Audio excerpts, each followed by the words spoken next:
My sister was at a bar with her girlfriend, who ended up ditching her at the bar for someone else. At this point, she is already super drunk, but because she was just ditched by her girlfriend, she decided to take a few more shots. The bartender kicks her out of the bar because she is being sloppy, blackout drunk. It's the dead of winter in Minnesota, and this is before everyone had cell phones, so she starts to walk, but it's snowing and it's icy. And all that she has for warmth is a thin coat. She keeps falling and landing in the ditch. Eventually she just laid there and closed her eyes and started falling asleep. She's told me that she was startled awake by someone yelling, "Wake up!" but she didn't see anyone around. Almost blackout drunk and covered in snow, she made it the 2 miles home. She woke up in the entryway of her house soaking wet. I don't believe in supernatural stuff really, but she thinks someone was looking out for her. I was 9 when this happened. My sister, my dad, my stepmom and I were at a place called Palmetto Island. It was a camping resort where you just pull up with a tent or camper and stay there for a weekend or so. We were in a camper. I should set the scene for you though. Palmetto Island wasn't really an island in the traditional sense. It was completely surrounded by palm trees and vegetation, except for the road in and out. There were roads in the resort, but they were only for golf carts and other small vehicles. The whole place was also dense with palm trees and vegetation. If you weren't on the road, in a campsite, or at one of the recreational areas, you would be in a forest. We, as in my family, were all hanging out at one of the playgrounds. I had made a new friend who I was playing with. At some point, the rest of my family had left me to play with my new friend, until eventually he left too. I was there alone, and the sun began to set. This wasn't the first time we'd been to Palmetto Island, and I had at the time known it pretty well. I had assumed that the walk back to our campground would be short. However, at some point, I got turned around and ended up in the area where you would launch boats into the water to go fishing. There was a group of people there, and I asked them for directions. Now, I wasn't completely brain dead, so I lied and said the number of our campsite was 10 sites down from our actual one. They pointed me in the right direction, and I began to walk. Now, I hadn't known this at the time, but my family had realized I was no longer at the playground and started driving around in our golf cart and another one they had rented. If they hadn't, I probably wouldn't be telling this story. As I'm walking towards our campsite, a car pulls up beside me, and one of the people I had asked for directions rolls down the window. Keep in mind I had been walking for about an hour or 2 in total. He offers me a ride and tells me to ride in the front seat. Me, tired and weary from walking, accepts and gets into the car. I now know that this is something you should never do. We're driving in the right direction until he passes up the entrance to the campsites, at which point I knew something was wrong. I tell him he passed it up, but he doesn't reply. By some stroke of divine luck, I see my dad in a golf cart driving in the opposite direction at us, and I start yelling and waving at him. He pulls up in front of the car and stops, and so does the guy driving. I use the manual unlock in the car door and run to my dad, who has his concealed carry drawn on the guy as soon as I'm out of the way. He calls the police and holds the guy at gunpoint until they get there and arrest him. I'm only telling this story now because I found out last week that the guy and his whole family had done this before, and they had gotten away with it. I try not to think about what would have happened to me had my dad not showed up when he did. Before I start this story, I would like to say that I don't believe in ghosts. That being said, I have no explanation for the following story. Perhaps you do. In December of 2018, my partner, our 18-month-old son and I moved to a very old terrace house. We moved because we were in a 2-bedroom flat in a rough area, and my manager's mother had recently moved to a care home, and she was keen to rent the house to someone she knew. A bit of background on the house itself. It is part of a terrace of 5 houses. The start of the terrace is a pub, and then there were 3 houses, and then our house, another house, and then a driveway that led to an area of private woodland, accessible only to the residents of the house. As you can imagine, with an 18-month-old boy, having a garden and small area of private woodland was an amazing selling point. The house was very old. It appeared that at some point the rows of houses may have once been a building that was split into separate dwellings later on. We were able to find a photo taken of the pub showing the row of houses from 1908. My manager believed at some point the building was used as a school, but I couldn't find anything to confirm that. The front door to the house opened directly onto the pavement outside, leading into the living room. Directly opposite the front door on the far wall of the lounge was an archway leading to the kitchen. On walking into the kitchen, the stairs leading upstairs are just on the wall to the left. The stairs went upwards towards the front of the house. Just opposite the start of the staircase was a door to the conservatory, and the door to the garden was directly on the left when entering the conservatory. The window in the kitchen looked directly into the conservatory, and the conservatory door opened to the top of a small set of stairs leading to the garden. Walking up the stairs in the kitchen to the first floor leads to a wall. Turning left at the top of the stairs looks directly at our bedroom door. Another door is on the same wall to the left of ours, which led to our son's room, and at the end of the short corridor was the door to the bathroom. I appreciate this is a lot of detail, but the layout is somewhat important to understand the strange stuff that happened. As I said, we moved in December. We only had 1 day to do everything, so I began moving our stuff across from midnight, loading up the car, driving to the house, emptying everything into the lounge, and going back to the flat to get more. I think it took a total of 10 runs to get everything, and by the time my father-in-law arrived next morning, we were able to move the larger things with a van. From the moment I opened the front door that night, I felt slightly unsettled. Due to the layout of the house, there was a clean view through the lounge, through the straight kitchen to the conservatory. I didn't like something about the conservatory. I couldn't put my finger on it, but I just found the place ominous. It's worth noting that once we did get moved in, that feeling went pretty quickly, so it was likely just the natural spookiness of an old empty house in the early hours. For the first few months, nothing particularly interesting happened. The occasional strange sound that could easily be explained by the age of the house and pipes. But the first spooky incident occurred during the middle of the night. Our son was teething and often needed Calpol during the night, a kind of child pain relief. We kept the Calpol in the kitchen, so I went down, filled the syringe with Calpol, gripped it between my teeth so my hands were free to open the baby gate, then started to head upstairs.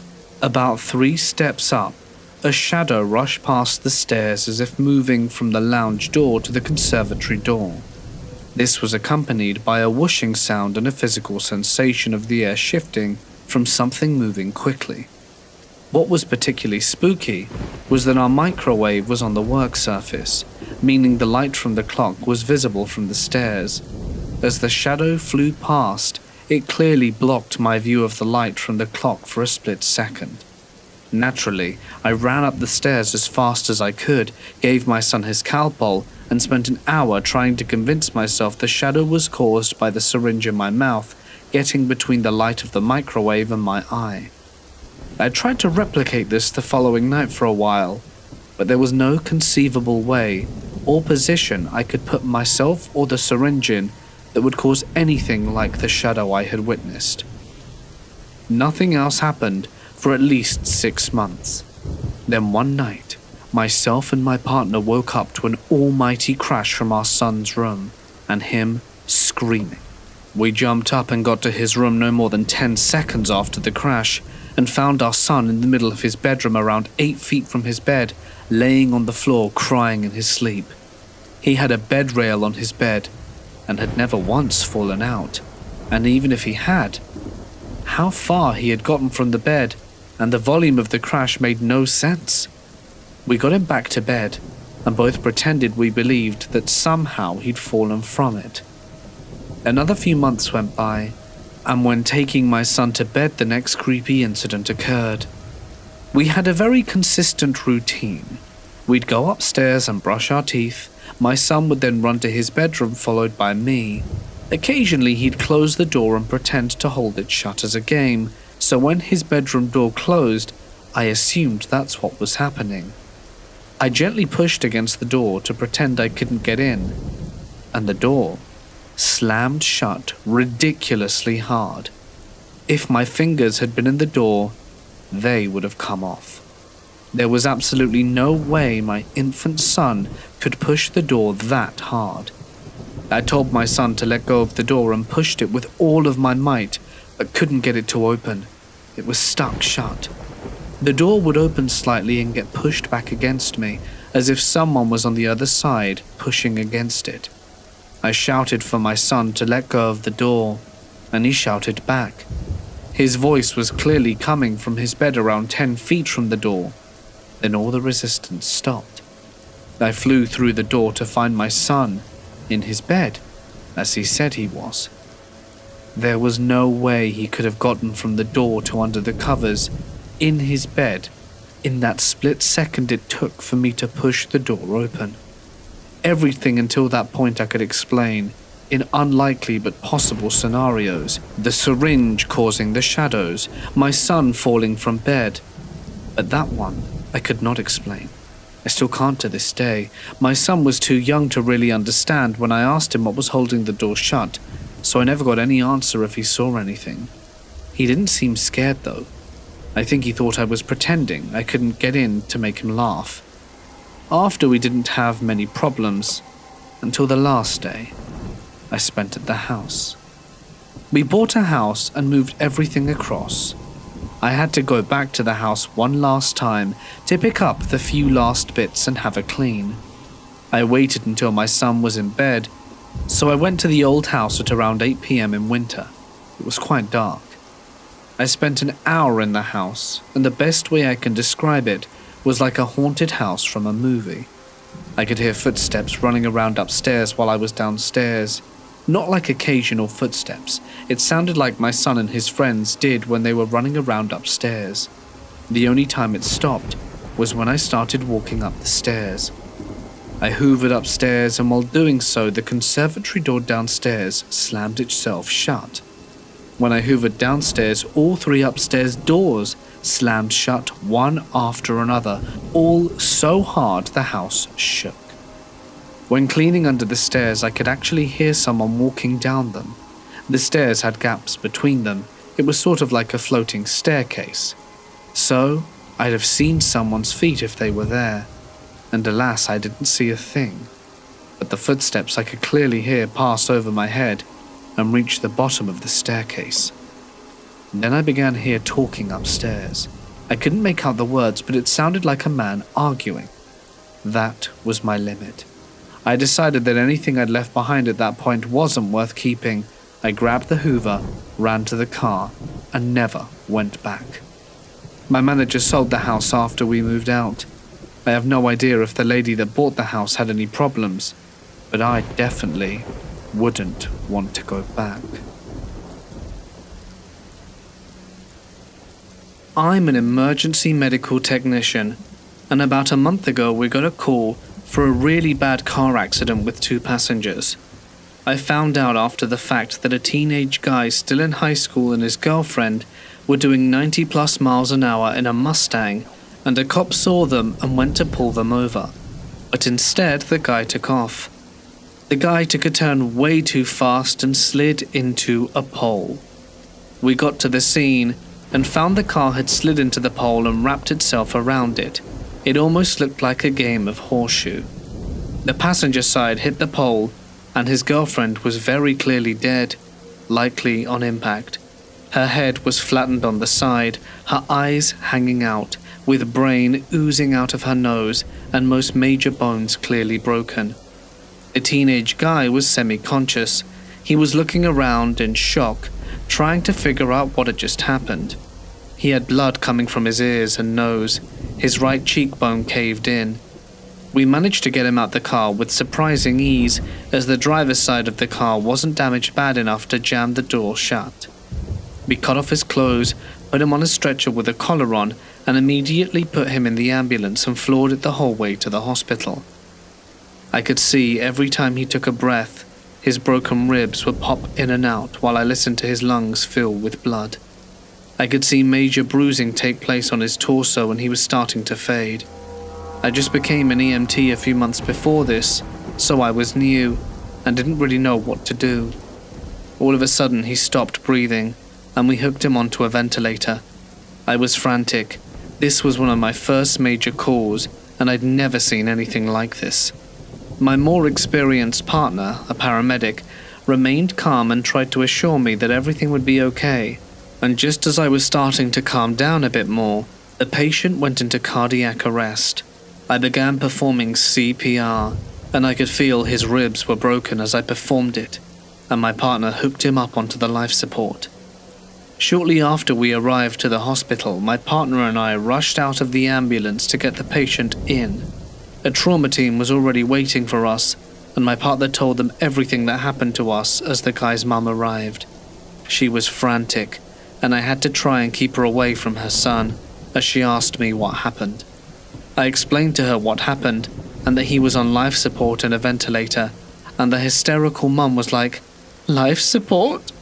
"Yes, he's on life support. We're getting him to surgery as we speak."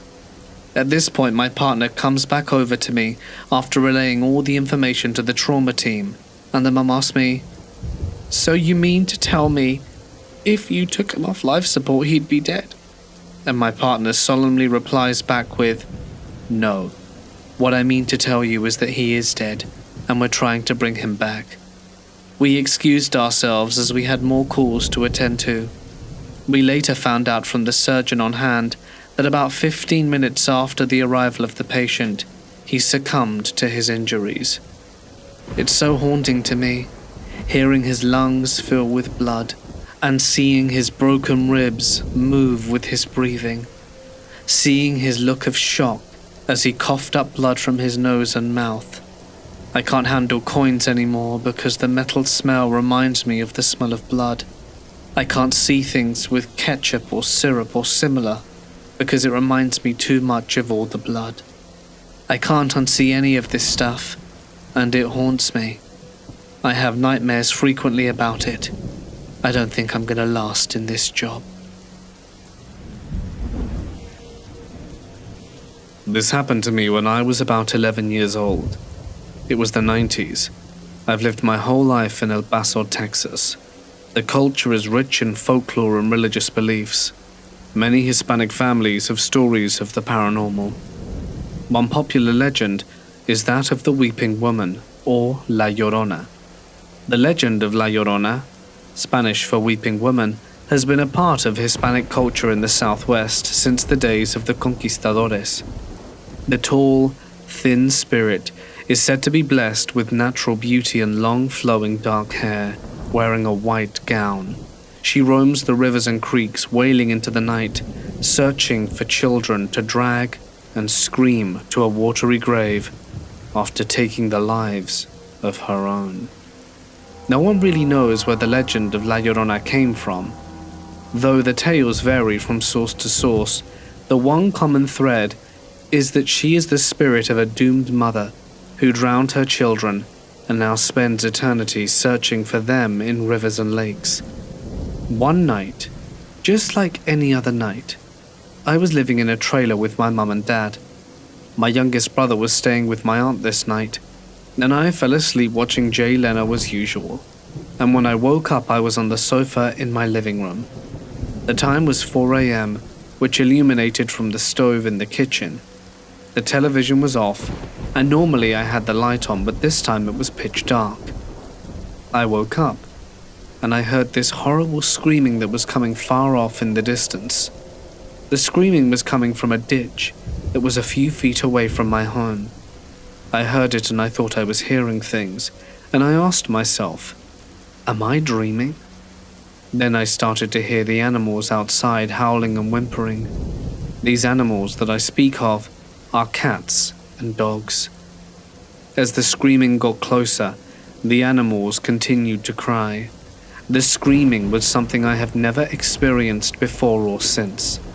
It sounded like I was in a big hallway, and the woman was screaming her guts out down the hallway. Then in all the screaming, I started to make out words. These words being said by whoever it was at 4 a.m. screaming their guts out shocked me. The woman kept saying, "Ay, mis hijos," "Oh, my children," in English. In a huge panic, I quickly got up from the sofa and ran to the kitchen, which was right next to where I was asleep. I flicked on the closet light and turned around, but the screaming didn't stop. In fact, it was only getting louder and closer. At that moment, I questioned my sanity. Was I going crazy or hearing things? Then I thought to myself, this is real, and the animals are responding to it in a negative way. So I did what any other 11-year-old boy would do in a moment like this. I ran to my parents' room. I reached for my mum and shook her awake wildly. She woke up slowly, and to my amazement, the screaming faded away as she woke up. I thought to myself, what the heck's going on? I asked my mum if she heard the screaming. My mum was half asleep and said, "Go back to sleep. It's all in your head." I asked her, pleaded with her to listen, that it was real. My mum quickly said, "You're dreaming. Go back to sleep. It'll be okay." By that point, the screaming had faded, a long way away. Like whoever it was screaming knew that an adult was awake. I was terrified. I returned to the living room and quickly turned on the TV, as I left most of the lights on too, and I didn't go back to sleep until the sun came up. I couldn't believe what I heard and witnessed. I was being treated like a crazy person whenever I shared the story. It got so bad that I kept my experience to myself, and to this day I don't care what people think of my experience because I know what I heard. A few years later, it happened to me again, but that's a whole nother story. I'm about to share with you the single most terrifying moment of my life. I have a cousin that lives in a secluded area where everyone owns land. He has something like 600 acres of land where he lets his cattle roam free. And I went to visit him one summer, and he came up with the idea of camping out. He has a little spot where there is a teepee in a clearing underneath a few large trees. The walking path goes straight through the clearing down a little trail to a pond that then goes back to some trees. To get to this place, we drove his truck through his pasture and up to a tree line. We had to get out and walk a ways into the trees to get there. Thinking back on it, I can't really remember how far into the tree line his camping site was, but it was a little bit of a walk. So my cousin, his girlfriend, and a friend she brought and myself start to drink and had a small campfire going. Someone threw a little too much brush on the fire and it got pretty big, to the point that it lit some of the branches of the trees above on fire. At that moment it was kind of scary, thinking that we had almost started a huge fire, but it grew and died pretty quickly. Now later on in the night we were all drinking, and I'm tending to the fire. The girlfriend says out loud that she needs to use the restroom, and I thought that she went down to the path near the pond. The fire is starting to die down, and I need to gather some more brush, so I start walking towards the path to the pond. As I'm walking down the path, I see a shadow of someone holding a tree branch up, seemingly looking back at me. Remembering that the girlfriend has announced she needs to use the restroom, I assume it's her, so I call out her name. As soon as I do, the shadow drops the branch and I can no longer see it. At that same moment, I hear my girlfriend shout back at me from the campsite. I look back, and from a distance I could see her coming out of the teepee. I look back at the brush and see nothing. I stare for a moment, but there was no movement. Completely shocked and confused, I start to walk back to the camp, heart already racing so fast I thought I may pass out. When I walk up to the camp, I see that all of us are there. I tell him what just happened and everyone is a little spooked. My cousin brushes it off, saying that we were out on his land and there's no way anyone could be here. We eventually kept drinking, but I can't forget about it. Much later on, I'm getting a little tired, and my cousin is just looking to fool around with his girlfriend, so we all lay down in the teepee. I'm laying next to the friend, just trying to pass out, while I can hear them fooling around. They are all talking and whispering when I hear the running thud of footsteps outside of the tent, as if something is running at the tent, then kind of hear a pop and drag, like someone hit the tent and drug against it. My cousin leaps out yelling, and now we're all terrified. He's shouting that we need to get out of there now, and we all left everything and ran to his truck. We drove back to his house, scared crapless, talking about what just happened and what we saw earlier. As we were all talking about it, we all agreed that the thud sounded like it had 2 feet, and you could hear a difference in deers or horses galloping. They were big thuds, as if carrying a lot of weight. My cousin said he was laying near the edge of the teepee when he heard the steps and looked up to see something hit and drag something across the fabric right in front of him. The fact that he was actually scared is what made it even more frightening, as he had lived on that land his whole life and had been to that campsite so many times. This is something that happened to me when I was little. I think it was the evening. I had been left at home by myself. This happened often, and I was watching TV and was getting pretty bored. I went over to the window and opened it. I can't remember why. Perhaps a change of scenery. When suddenly the window of the apartment next door opened, and a girl jumped onto the windowsill and leaned half her body out the window. I remember she looked to be 2 to 3 years older than me, and I hadn't met her before. We struck up a conversation. I can't remember what we spoke about completely, but I remember that she said, "Let's play outside." I said that I wasn't allowed to open the door. "Jump out the window like me. Come on, hurry up," she said as she jumped. I climbed onto the windowsill and got ready to jump out. That's when I heard a scream coming from behind me. The next thing I knew, I was being pulled backwards and hit the floor with a thud. I looked up and saw my mum looming over me. I've never seen her look so angry. We live on the 4th floor, so I know that if I'd have jumped, I wouldn't have been walking away with minor injuries. I'd most certainly have perished. As the years passed, I grew up thinking, what if Mum was a little later home that night? Incidentally, there were no children living next door. That's what my mum said at the time. I pleaded with her to go check. I was adamant I'd seen the young girl jump from the next door's window. The old couple next door said there was no girl there. They didn't have a child that age or any visiting grandchildren. I was branded a liar by my mum and banned from snacks for a week, although amnesty was achieved on the 3rd day of the ban. Perhaps it was a product of my imagination. Who knows? Maybe I was seeing things, but it seemed so real. Whenever I heard about a child falling from a window to their death on the news, it always reminded me of what happened to me. I think a lot of the newer buildings have fail-safe systems in place where the windows don't fully open. But if your window does fully open, then please keep an eye on your children. Or in my case, if someone asks you to jump from them and play with them, don't do it. I don't care if I sound like an idiot. It can happen. It happened to me. This was told to me by my dad when I was 12. Even now, when I ask him about this story, he can remember every vivid detail like it just happened last week. And when he was just a rookie, he had to conduct nighttime roadblocks meant to catch drunk drivers.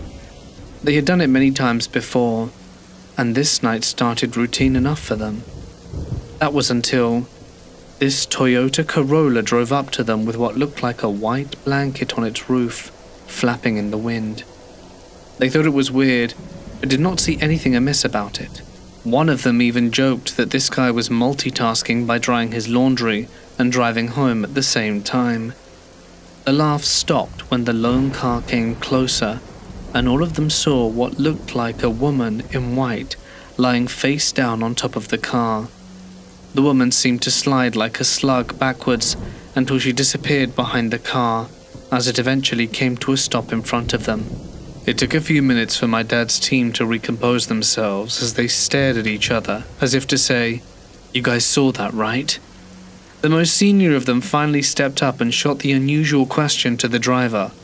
There was a noticeable quiver in his voice as he made conversation and asked for him to step out the vehicle. My dad's team inspected the whole vehicle, including the boot, and found nothing strange in it. The driver was a good-looking staff sergeant in the army who was heading home from a company event earlier that night and admitted to having a few cans of beer. He said he laid down to sleep in his bunk to sleep it off, hence why he was driving home at 4 a.m. He passed their sobriety test, and they started to ask him if he saw anything strange during his drive. Initially he said no, but after more questioning he mentioned that he had to swerve to avoid what looked like a bird that was flying upside down. It was spooky, but he didn't think that it was a detail worth sharing with police officers. The senior then told the guy to chill out at a 24-hour coffee shop before heading home, as the locals believe that if a malevolent spirit follows you, making a pit stop confuses them so they can't set up shop in your house. After some confusion of his own, the driver finally caught on and nodded in agreement. After the guy left, they called into the station and cut the night short. We never knew what happened to that driver. I hope he's alright. I'm going to share with you something that happened over 22 years ago. I was visiting my mother in Texas over the summer, and I had to sleep in the living room. Sometimes my little brothers would come in and we'd all sleep on the floor and just talk. Joke around and prank each other as one does. My aunt at the time was fighting breast cancer, and she chose to go home and pass there rather than at the hospital. So we were all kind of just waiting for it to happen. Well, one night, me, Trey, and Jevon are all in the living room, and Trey is sleeping. It's about 1 to 2 a.m., and I hear heavy breathing in the room, and I look up to see if someone is in the doorway leading to the kitchen, but no one's there. I asked Jevon if he heard it, and he said he had. Then we both got really quiet again, and it happened again, almost like someone was taking deep breaths right next to us. I go down to where Trey was sleeping and cover his mouth slightly and tell Jevon to hold his breath, and I can still hear it. All of a sudden it stopped, so I took the time to get up and walk to the kitchen to see if my mum's boyfriend was there, and their door was closed. Not even 5 minutes later the phone rang, and it was my aunt's husband telling my mum that she had passed away a few moments ago. To this day I still think she came by to see everyone before she went. Makes me spooked whenever I think about it, to be honest. It was early spring of 2016. I had just turned 24 years old. My friend and I just reached our main spot to camp, Black Canyon Rim Campgrounds, just outside of Payson, Arizona. We'd usually travel out here 2 or 3 times each year. It has some incredible views and is only a couple of hours away from the city. For the most part, this area was pretty secluded. A privately owned convenience store rested a few miles away, with a small town 20 miles before that. The entrance was on a dirt road directly off the highway, with a campground sign at the start of the road, marking local wildlife, any fire hazards, and general news relevant to camping folk. The path is mostly linear, with maybe one fork spanning several miles. We once traveled down the dirt road to see how far it would take us. One of the paths would take you to another highway entrance, with a ranger's tower halfway there. The other path led to a dead end. An abandoned cabin can be found on this path a few miles in, mostly hidden off in the distance behind some larger foliage. The snow had mostly cleared up at this point, leaving for crisp air, a slight chill, and fauna becoming active again. We'd usually spot some wild horses, several deer, and tons of little critters whenever we'd come out this way. It really was the perfect time of year for a relaxing trip to get away from the city for a few days. We got in at around 4 p.m. on a Tuesday. It was late for us, and we'd usually try to make it out of there by noon at latest. This trip was pretty spontaneous. We both had work during the coming weekend and decided to just go for it. The sun was setting fast, and we still hadn't picked our camping spot. There were maybe 2 other groups, both families parked somewhat close to the entrance, only a few hundred yards away from the highway. This time around, we just wanted to get away from the humans for a while. Customer service jobs will do that to you. We drove down the dirt road, past our usual spot, and finally picked the perfect area. A small clearing just hanging off the edge of a hill. The whole valley could be seen from this area, with a beautiful sunset. This would have been our main spot from then on, if the next night's incident never occurred, that is. We agreed to get a campfire going, and we would just avoid building a tent on this trip. We didn't have much time to do so anyway, and her car wasn't that uncomfortable. I'd sleep in the back seat, and she'd take the passenger seat with the window slightly ajar. We'd have a few blankets for each of us and would fall into that unrivaled slumber. The next day went fairly uneventful. We just decompressed, and I had this strange feeling throughout the day, like we were being watched. There were crunching of leaves just out of sight every few hours, but I figured it was just the local wildlife doing their thing. My friend didn't notice anything unusual, so I didn't dwell on it. Night came, and the feeling still hadn't gone away. My friend must have felt something she didn't vocalize though, as she took some of her sleeping pills. She didn't usually need to take them on our camping trips. The nature's ambience was enough to put anyone to sleep, I thought. It was nearing 1 a.m. My friend dozed off in the passenger seat while I attempted to wind down in the back. I leaned against the side window behind the passenger seat, legs outstretched to the car's back door. The window opposite of me was rolled down slightly, with a cold breeze flowing in. I had been on my phone scrolling through Facebook when I heard something outside. A few crunches of the fallen leaves, several paces outside the car. I whispered to my friend, "Did you hear that?" But she was already out. I put my phone down and listened intently for a minute or two, but then heard nothing. Must have been a small animal curious about the camp. I retreated back to my phone, scrolling through social media. About 10 minutes had passed when I heard it again, that definitive crunch right outside the door. I lowered the phone. My eyes took a moment to adjust from the light of the phone into the deep darkness of the wood, and as I turned the phone away from me, the backlight illuminated the window above my feet. To this day, I can't get the image out of my head. 2 dirty, scabbed hands held onto the window, the fingers wrapped inside the car. The nails were long, unkempt, and dark. Behind the window, a silhouette of a face was pressed up against it. The breath would create condensation every few seconds, and all I could make out were the reflections of those empty, black eyes. I couldn't move. I couldn't scream. It felt like eternity. The staring contest between this thing and me. Thoughts were repeating incessantly in my head. Why haven't they ran if they noticed I saw them? What were they planning?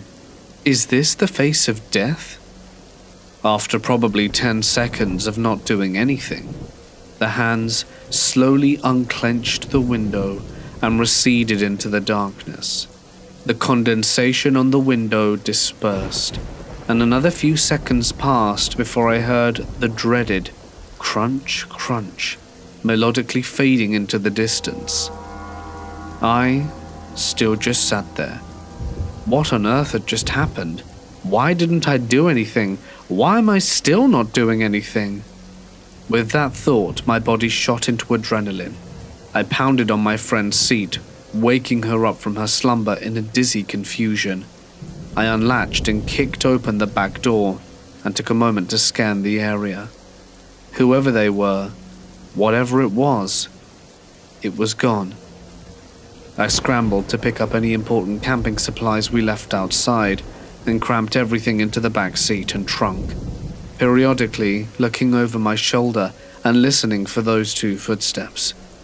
I slammed the back door shut, and there they were, a grim reminder of the horror that had just happened. 2 handprints imprinted on the window. I quickly wiped them off the window in a panic, a reaction to erase the events, I guess. I jumped into the front seat, started the car, and floored it out of there. My friend, finally coming to, asked me what the hell I'm doing. I just screamed, "We gotta go, there's someone out there." I didn't see whoever or whatever it was fleeing the scene, speeding down the dirt road.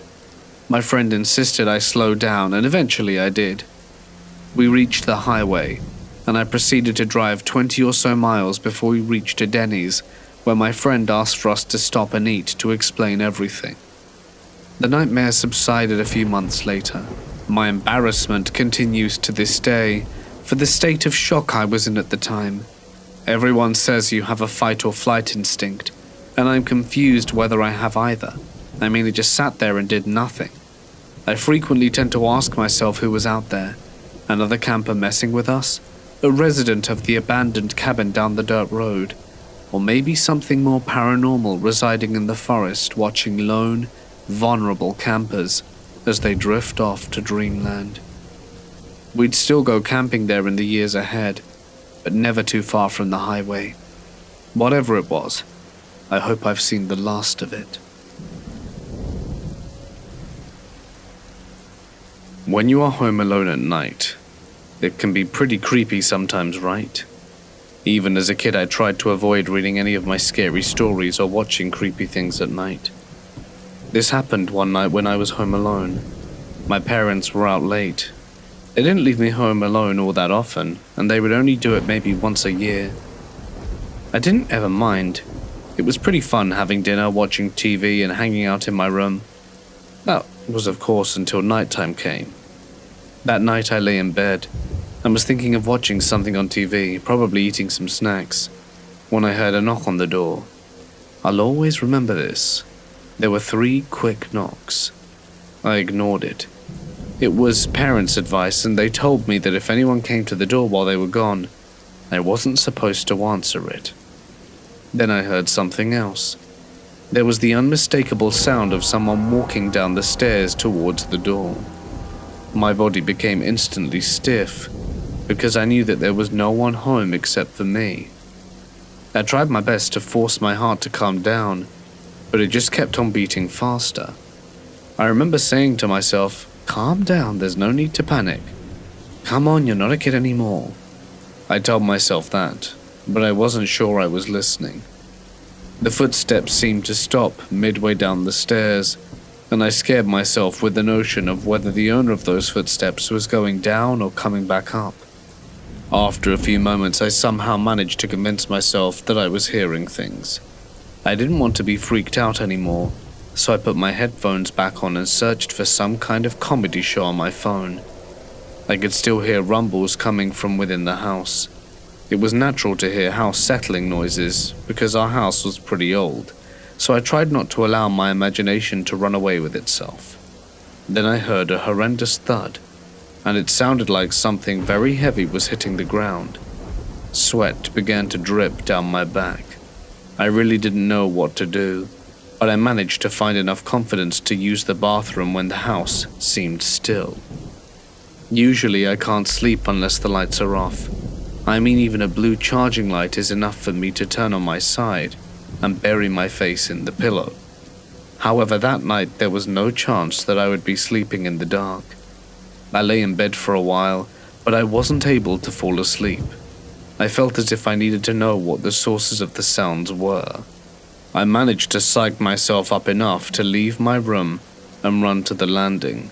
I figured that if I hit the lights in the landing, then that would be enough to relieve myself of anxiety.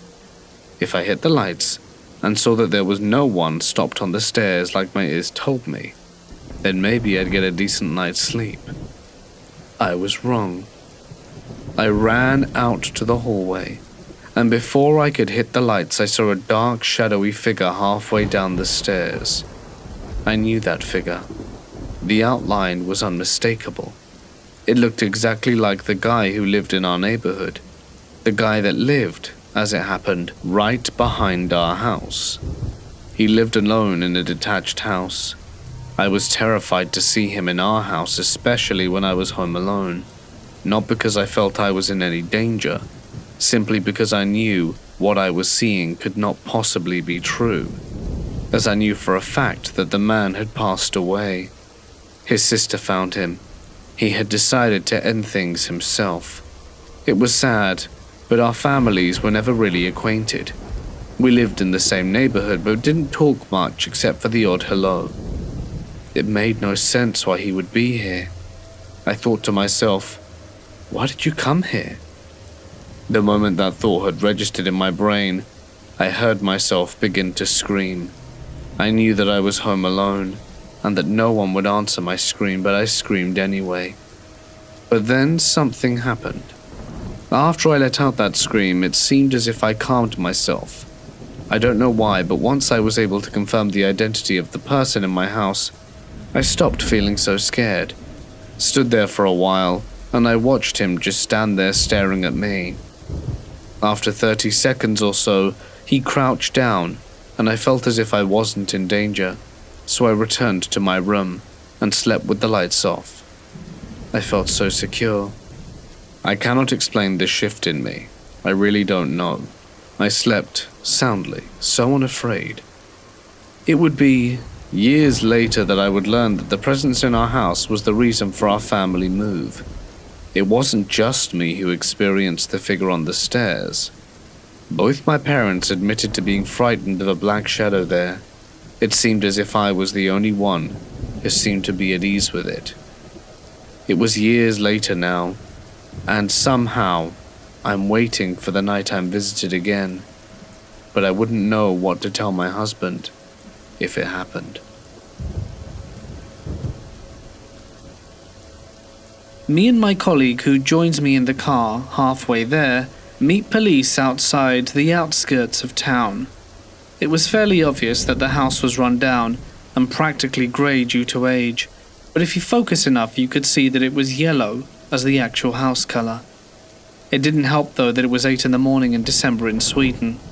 Saying, for those of you who don't know, it's pitch black with knee-high snow. The entrance was weirdly enough in the back of the house. It had a small stairway, so there was difficulty in bringing the stretcher in. We walk up the stairs and see an obvious break-in attempt.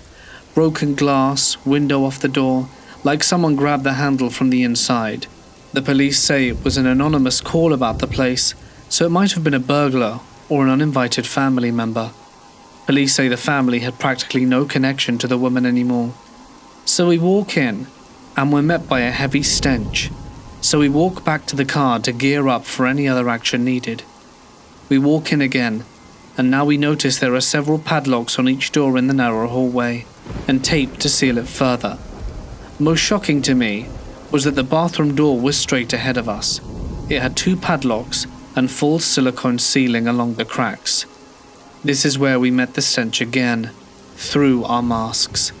To the right was the living room where we walked in, and she was there, laying in front of the couch, another 4 padlocks on the balcony door. She lay on her side with an electrical heater in the way, and of course close to her face, and what could only look like a blanket on top of her.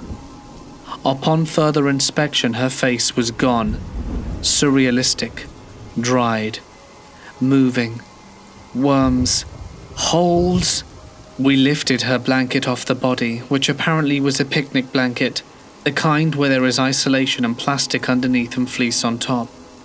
When this was moved, it looked like a drowning accident. Blue and green bloating, and various liquids. The only option here was a body bag. Grabbing her wrists was like sinking your hands into putty. The worms falling out what would have been the mouths and eyes, and seeing them crawl away in search of new feeding grounds. The body bag did not hold the moist stench that filled our lungs. and later on that day we prepared the body as well we could, seeing the rotting. There was no possibilities in embalming. We figured that she'd been in the living room for over a month. We brushed a special bacterial killing fluid over her.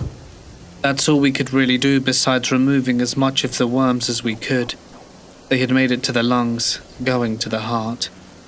When we had the casket ready, and her in a body bag in it, we had to prep it with 2 kinds of bacterial killing powders and 3 kinds of spray that kill any kind of smell or rot, and it worked for a whole 5 minutes. 2 weeks later, the funeral finally took place, and the body can only be assumed to be practically one big blob by now. The body had been soaked up into the wood, making it appear like driftwood. This meant that she had been seeping out through the body bag. The family came along into the church, and only 15 others. They asked about the minor smell like someone had farted, but for us it was obvious that this was not going to be pleasant. Half hour in, and the whole church was filled with the smell. Another half hour goes by and 3 people leave early. When the ceremony was done, they came with a complaint about the smell, and they were going to ask about it in the gathering reception after the funeral. We didn't have the stomach to tell them that they most likely didn't have a body in there anymore. It's one incident I will never forget. My fire department was called out for a search on a missing person. He was supposed to report back to prison on a work release on Wednesday. We were dispatched on Saturday after he was reported as a no-show when someone found his car on a back road. We assumed he had parked there, then called someone to pick him up. Okay, a few hours of wandering in the woods, we won't find anything and we'll go home. But after 35 minutes, we found him. He's maybe 50 yards off the gas pipeline easement, just standing there facing away. You'd think he was taking a leak, until you see the rope. He had taken his life in the worst way. The tree he'd attached the rope to wasn't strong enough, so he didn't break his neck. His feet were on the ground. He strangled himself. Probably took a while. He stood there, deceased, for 3 days. We held his body as our captain climbed the tree to cut the rope. We wrapped him in a tarp and carried him nearly a mile through the woods back to his car. We sat there for 2 hours while the forensic team surveyed the site and the car. I was a volunteer firefighter for 17 years. The guy is the one that still appears in my dreams. 14 years later, as I walk up the gas line trail, I always see him standing there. I worked as an agency nurse in a small county hospital for a while. We got a call from a nursing home saying that one of their patients was going downhill. We went through all the motions, got the ER bed ready, MD was also waiting, EMTs pull up, and they're actively doing chest compressions. The paramedic is breathing for him with an ambu bag, or bag valve mask. The MD asks why he hasn't been intubated, as the drive was half hour away from the nursing home to the hospital. The paramedic just said, "You can try if you want, I can't move his head." The MD asks me to get a rolled up blanket to place under his shoulder. It makes it to where the doc can see the vocal cords so he can intubate the patient, for all you non-medical professionals hearing this. I place the blanket under his shoulder and his head is floating off the stretcher, like he's doing a crunch or something. I applied pressure to his forehead to push his head down, but it didn't budge. I pushed hard enough to the point where I thought any harder I'm going to snap this guy's neck. Keep in mind he's flatlined this whole time, and we're continuing to give him breaths with the ambu bag in between all of this, but he's basically gone. The doc gets up and pushes on his head, and snap, the head goes limp. The doc pronounces time of death, and I'll never forget the sound. It was actually very close to the noise you hear in movies when someone breaks someone else's neck. The doc ordered an x-ray after it was all said and done, and his neck snapped at C45, a clean break. We called the nursing home to let them know he had passed, and I asked the nurse to read me off his story. He had ankylosing spondylitis combined with a stroke. He didn't move or get out of bed. Laying still without movement for such a long period of time removed the flexibility in his neck and caused his cervical spine to basically fuse. When we applied pressure to his forehead, we snapped his neck. It was the worst feeling ever, when you do more harm than good. About 15 years ago, my sister's family had to relocate from Michigan to Pennsylvania for career reasons. Their new home was actually within a few hours' drive of many American Revolution and Civil War sites of interest. My wife and I would make it a point to take a trip and see them at least every other year, and during our trips, we would always try and take at least a day trip to Gettysburg. Being the site of a major battle, there are plenty of ghost stories to be told, and as such you can find any number of companies offering ghost tours and night walks, and we were probably a little too interested in all things ghostly. Our first trip was great. We got to take the battlefield tour with my sister, as well as enjoy some fun shopping and the usual touristy things. We did not really see or sense anything on the battlefield tour, but there was a moment when we walked on the main street that I definitely caught the smell of gun smoke.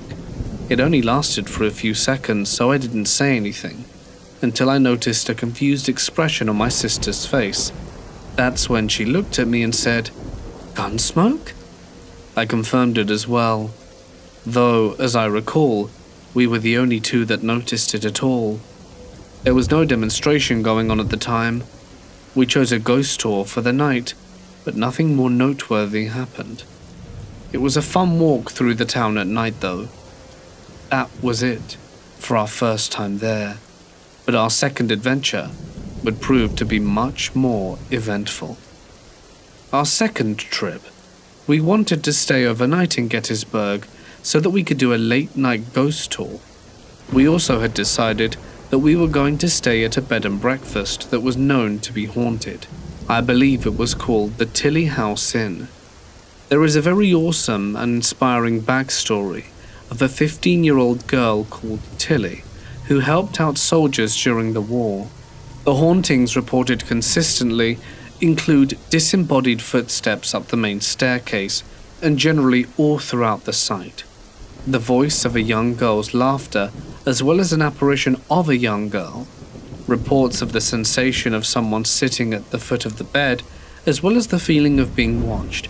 And one specific room has been reported to be haunted by a soldier that will walk across the room, through the door to the hallway, down the stairs, and back to the room, finally resting on a chair by the bed that faces the main street of the town.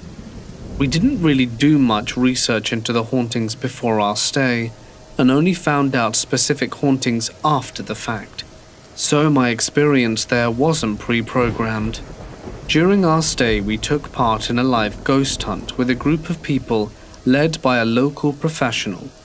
We were provided equipment similar to what they used in many ghost hunting shows popular at the time, which was cool to us.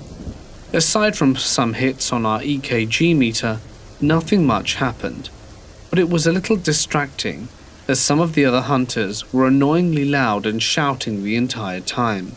I can't blame them though, since that is often how we humans deal with potentially scary things. In any event, it was a fun experience and fun despite the other patrons. Following the ghost hunt, we grabbed some food and headed to our ghost tour location, which started a few buildings down from the Tilly house, where we were staying. So it was a convenient choice. The group gathered in a cellar under a restaurant, which was fitted with a dim light and haunted house-style decorations that fit the ambience perfectly. At this point we could tell that this was a much higher production value than our previous ghost tour from a year prior, and we were definitely on board. Once everyone gathered, they gave us a sort of orientation to discuss the places we would be walking through. Our trajectory would take us through an old park, up a hill that overlooked a school that had been newly built up on a battlefield, and finally concluded at the Gettysburg National Cemetery, specifically a back corner that rested against some woods. During the orientation, I started to notice a few flashes of white towards the back of the room and could not identify the source's cameras as they were not allowed at that point.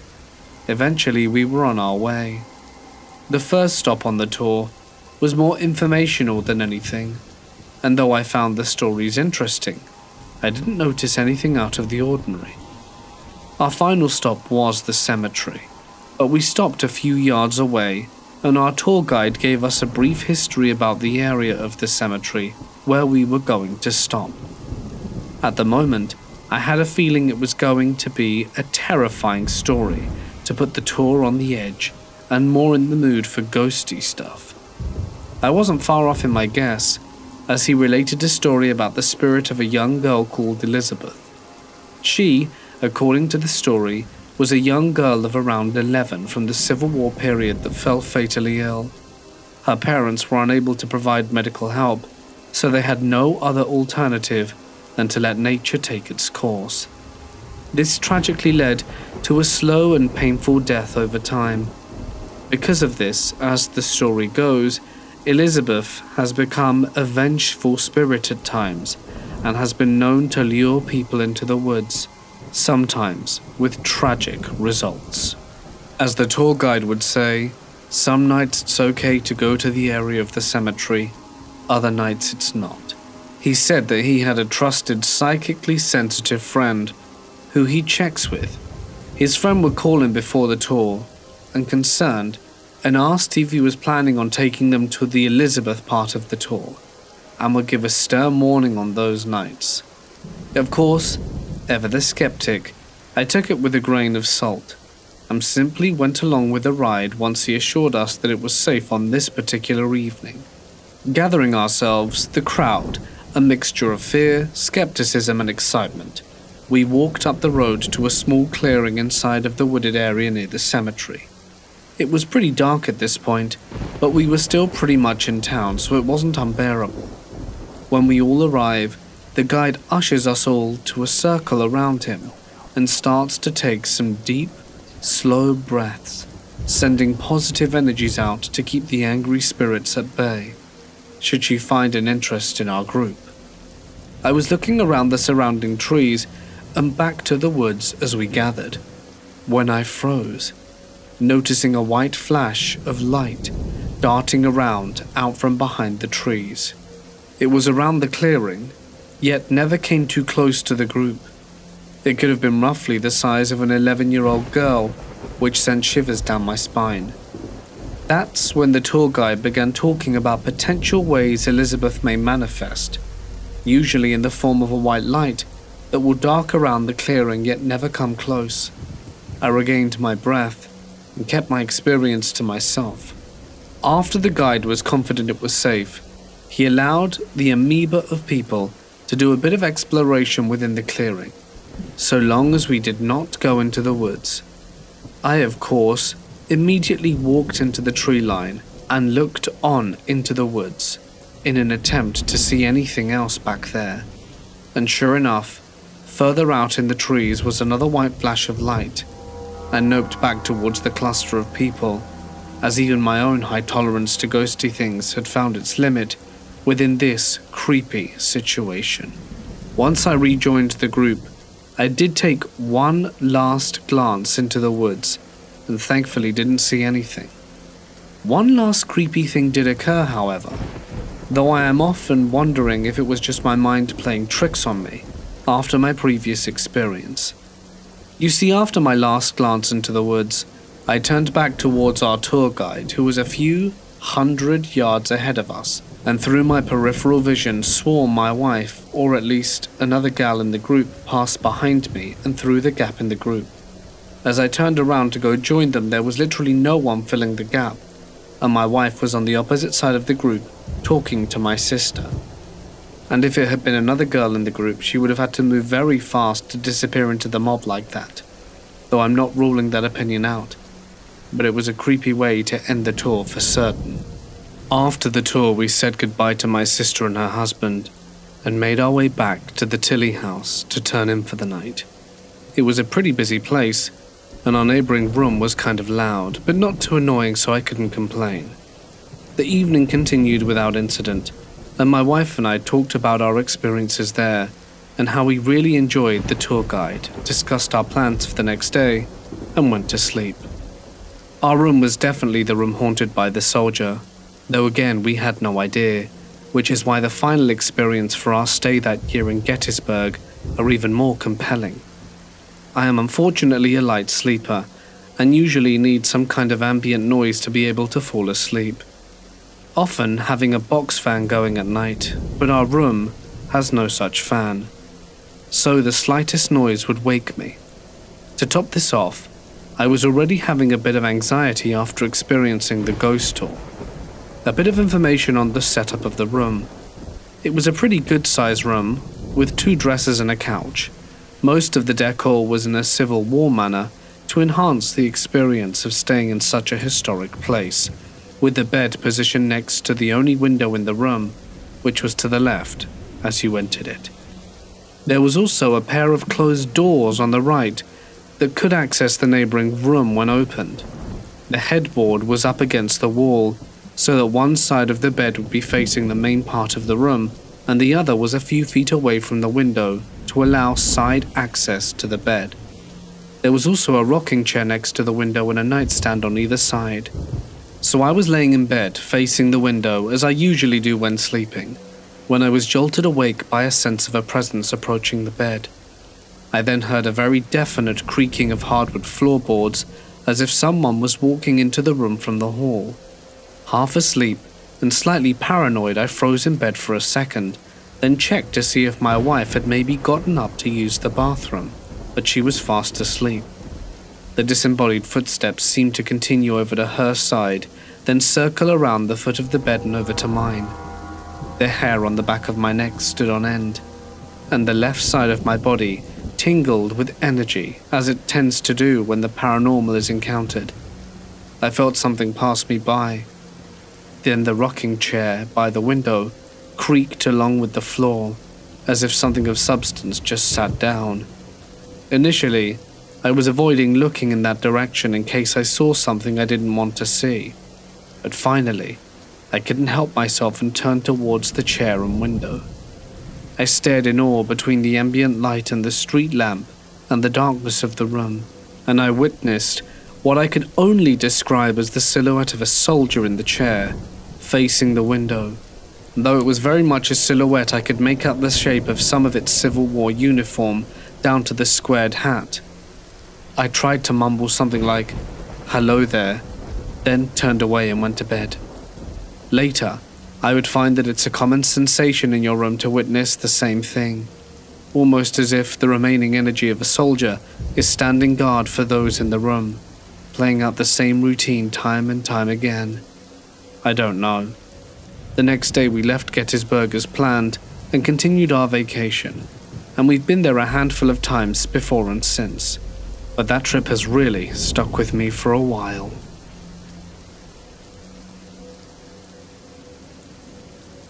I spent my life in Georgia and love hiking all over, but I must admit, North Carolina has the best mountains. For this reason, I frequently drive up there and hike and camp. This time, I went up with my family in an RV and stayed with them in Maggie Valley. The next day, however, I had them drop me off about 10 miles away at the cold mountain trailhead, and I planned to hike up, spend the night, and be back down in the morning. I was by no means inexperienced at hiking or camping, but I have never camped alone. On top of that, I didn't bring a pistol, something I won't go without now. On the way up, the trail was surprisingly strenuous, not necessarily steep. I've hiked some steep stuff out west, but more like tons of up and downs, and feeling like it would never end. Eventually it began to get darker, and I realized we needed to stop and set up while I still had light. So I stopped about half a mile short to the summit, and figured I would continue in the morning. Nothing eventful happened. I set up camp in a really good spot, ate my food, and went into the tent. At this point I realized I hadn't run into a single other person my entire way up. This wasn't eerie at the time, but soon would be. I have trouble sleeping and usually lay awake for up to an hour trying to sleep. During this, I thought I heard someone lightly walking around the general area because of the rhythm of the steps. I brushed it off as my mind running wild, but I did pull my big old knife out of my bag and put it next to me in the sleeping bag. That morning, I woke up and ate oatmeal. As I ate, I looked over at my tent and noticed a strange bundle of dried twigs and berries tied with a green cord propped against my tent. Internally, I was pissing myself, but I packed my stuff up and took off within 5 minutes. There was no way I was going to be bothered to go up to the summit now and headed straight down. On my way down, I realized there was a pretty heavy fog and ended up on a side trail that eventually ended, and I was lost. I used a compass to eventually reorient myself and found the trail again, one of the biggest reliefs I had, and made it out with no incident. However, I come to find out that that same morning, a 27-year-old died on the same section of trail as me, and it's possible I would have run into him had I not gotten lost and rejoined the trail later. His family seems to have scrubbed the internet of several of the articles on him, but the scariest part was knowing that someone knew where I was and watched me, and I had no clue about them.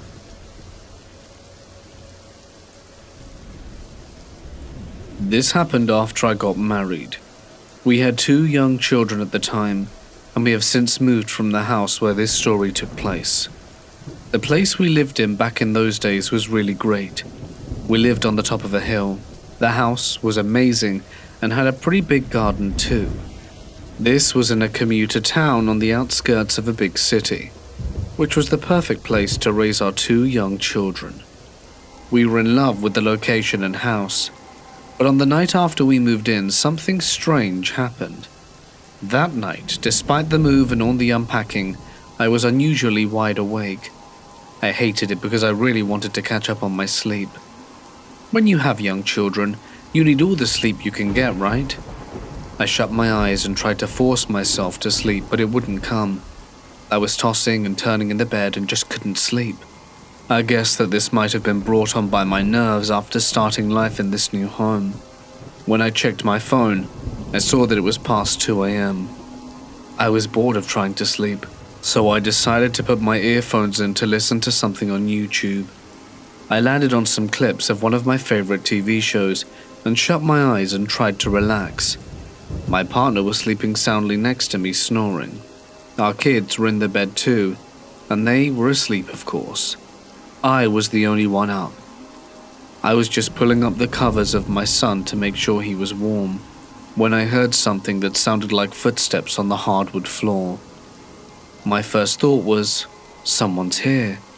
Then my mind went completely blank. I have heard people say that they were frozen in horror before, but I never thought I'd experience it myself. If you are the last one awake at home, the sound of unaccounted for footsteps in the dead of night is just about the most chilling sound I can imagine. A second thought came. Is this a break-in? A home invasion? Is there a burglar in my house?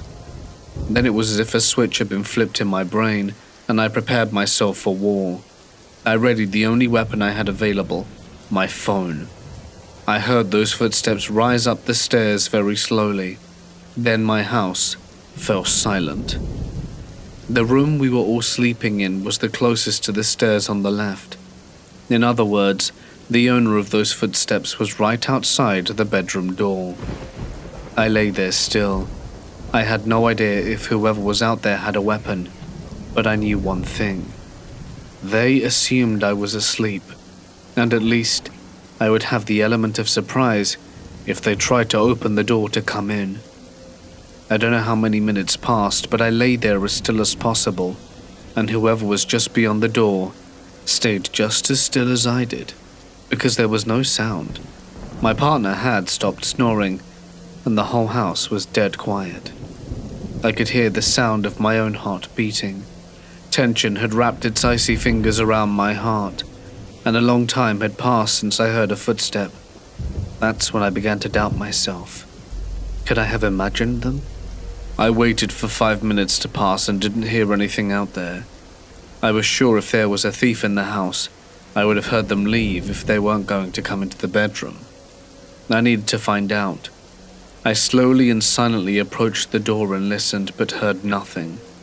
So, I summoned up all the courage I had to slide the door open, and for a second I thought I would see a man standing there in a ski mask.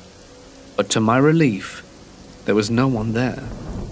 I went downstairs to check if the front door was locked, and it was. And I couldn't find any open windows or other unlocked doors. It was very strange for me, but I'm glad we weren't being robbed. Over the course of the next few weeks and months, I would hear phantom footsteps climbing the stairs at night. I had no explanation for what was happening, and every time I heard those footsteps, I would go in search of the source of the noise, but never find anything. Another strange occurrence was the fact that every time I climbed the stairs, I would feel some resistance when I reached a certain step, as if my leg were being pulled from behind. I didn't tell anyone in my family about this experience, and one day I came home from work to find my son crying. He said he was scared of the shadowy person on the stairs. He would refuse to go anywhere near the stairs at night. I'm sure that place was haunted, and I am glad we moved away. My brother shared this story with me. He's an EMT. The patient in question is an obese male in excess of 500 pounds and is unable to lift himself from the couch. He has been in that state for several weeks when they attempt to remove him from said couch. A massive chunk of flesh begins to peel away from the body, exposing his muscle and vertebrae. The patient loses consciousness. Unable to remove the man from the couch without killing him, they attempt to keep him alive while he is still attached to the couch. The fire department is called, and they cut the couch away, and are hopeful to get him to the hospital intact. Fast forward to the ER, the surgeon concluded that there was no way to remove him from the couch and save his life. Attempting to remove the couch would expose too much of his body to the outside. That is if he could survive the surgery. He would not survive the following infections. So, he subsequently passed. My second story is an ambulance was called for a homeless man who complained of severe foot pain. Upon trying to inspect the foot, it comes off. It pulls away like an apple plucked from a tree, revealing the man's leg bones and a horrendous infection. He would survive, but not until his leg had been amputated mid-thigh. I'm what they call a crime scene cleaner. Technically, we are biohazard remediation and forensic cleaners. We clean up blood, body fluids, and infectious materials you don't want hanging around. The worst mess I had to clean up was a man who murdered his wife and 2 infant children, and then turned the gun onto himself. Rumor was he was having financial difficulty and about to lose a really top-paying job. He was also used to providing the good life for his family and was very ashamed. A week before he committed his gruesome acts, he was actually diagnosed with severe depression, but refused to seek help for it. I went to the children's bedroom and saw little bloody handprints on the walls. I went home and couldn't sleep that night. I didn't dare tell my wife. It was a really sad story. Sometimes the less you know about a case, the better. I grew up in an old Victorian-era boarding house. Everything about that town, that house, and its surrounding area is just creepy. We saw and felt all kinds of weirdness in there, but that's only the beginning of my experience. Hot spot, cold spots, apparitions of a man who looked like he was dressed in a suit and fedora, who was always with a young woman who was wearing a dress, like an old school teacher from when the house was used as a boarding house, and the ghosts of the people that had been lynched from an old pecan tree from my backyard. I'm used to seeing some messed up stuff at this point, and that's only one part of it. Fast forward to 2014.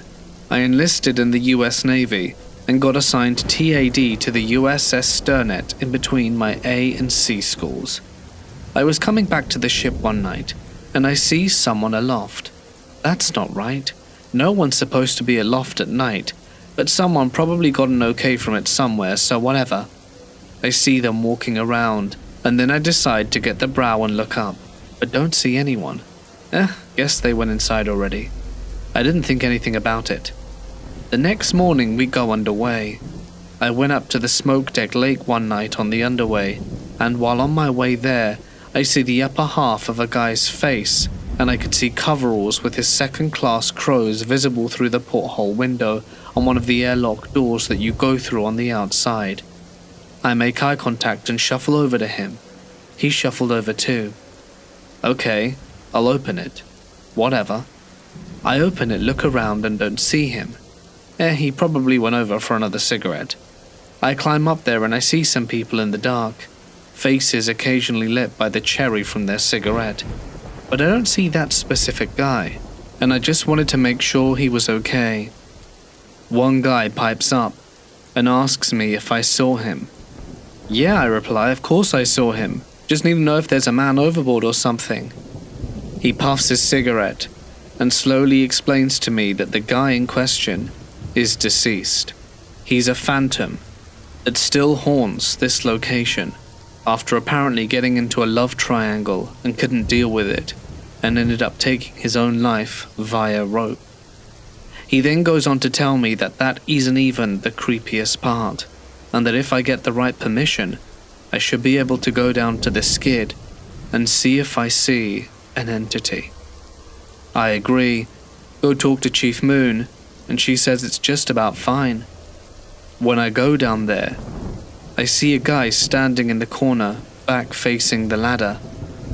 In the dim light, I asked if he was okay. The eerie sounds from there started to get to me, and I asked again, but he didn't reply. I just booked it. As I was informed by others, it's advisable to never go down there at night. I don't think it was someone just messing with me. For sure, that place was haunted. At the time, I was working as a live-in volunteer EMT at the fire department in my hometown.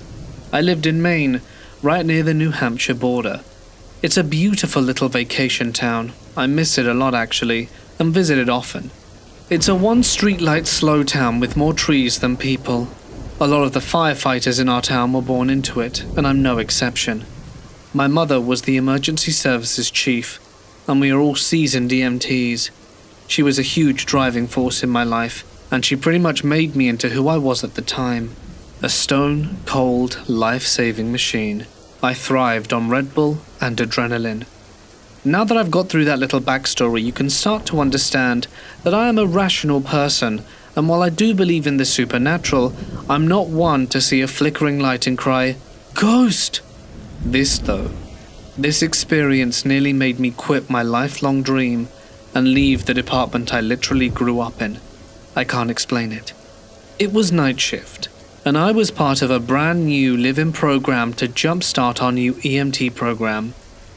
The chief said I was good during the day, but wanted me to have a couple more people with me at night. For the record, I'm non-binary, but at the time I was identifying as female due to paperwork and general confusion in life. So as such, I was accompanied by two of my lifelong friends, big, tall, muscular guys who also didn't scare easy. They also, for the record, did not believe in the paranormal. Tom and Charlie. So there we were in the dispatch room, which is basically where all the radios and security cameras are. There's a crappy old box TV in the corner playing Andy Griffith refunds at 1 a.m. You know, small town stuff. We have a door alarm in the vehicle bay, and when someone walks into the building, it'll chime a loud ding-dong through the whole damn station. Whenever someone leaves through the same door, it chimes a single ding. So imagine our surprise when we heard that telltale ding-dong sound through the building. Now I mean these are loud. You can't miss or mistake them. One of my friends says that it must be the chief checking on us. And I say, yeah, she hasn't been sleeping too well. She often liked to make sure we were okay. So we looked up to the monitors and expect to see her walking up the doors. But there was no one. Then another loud ding-dong, and another. Bug must be blocking the sensor, one of them goes. Then it abruptly stopped. We look at each other, door open, and called out, "Chief?" No answer. I took a deep breath, grabbed my radio, and told the two guys to watch the monitors, and that if they see anything, to have dispatch send a sheriff our way. They agreed, and I started my sweep. It was just to rule anything out and to be safe. This was during the rise of the drug crisis, and despite being a secure building, drug addicts are crafty, and it's better safe than sorry. I went around and in each fire truck, all good. With each truck I checked, I just felt silly. No one was here. I was just being paranoid. But as I stepped around engine 2, I saw what I swore was the hem of a little girl's dress darting around the forestry. What the hell? Ali? Ali was the fire kid's chief, but her being here in the middle of the night without the chief was strange. Was something wrong? I chased after her, but when I got there, nothing again. I felt dread, raw fear gripping me. My radio started crackling and I checked around me. I looked in every friggin' room for that girl and there was no sign of her, and the more I looked, the louder the static got. Suddenly the static stopped, and a crystal clear girl's voice came through. It said, "You can't save everyone." The guys found me 20 minutes later sitting on the ambulance cot sobbing. I really was that messed up. One of my worst fears as a newbie EMT at the time was triage.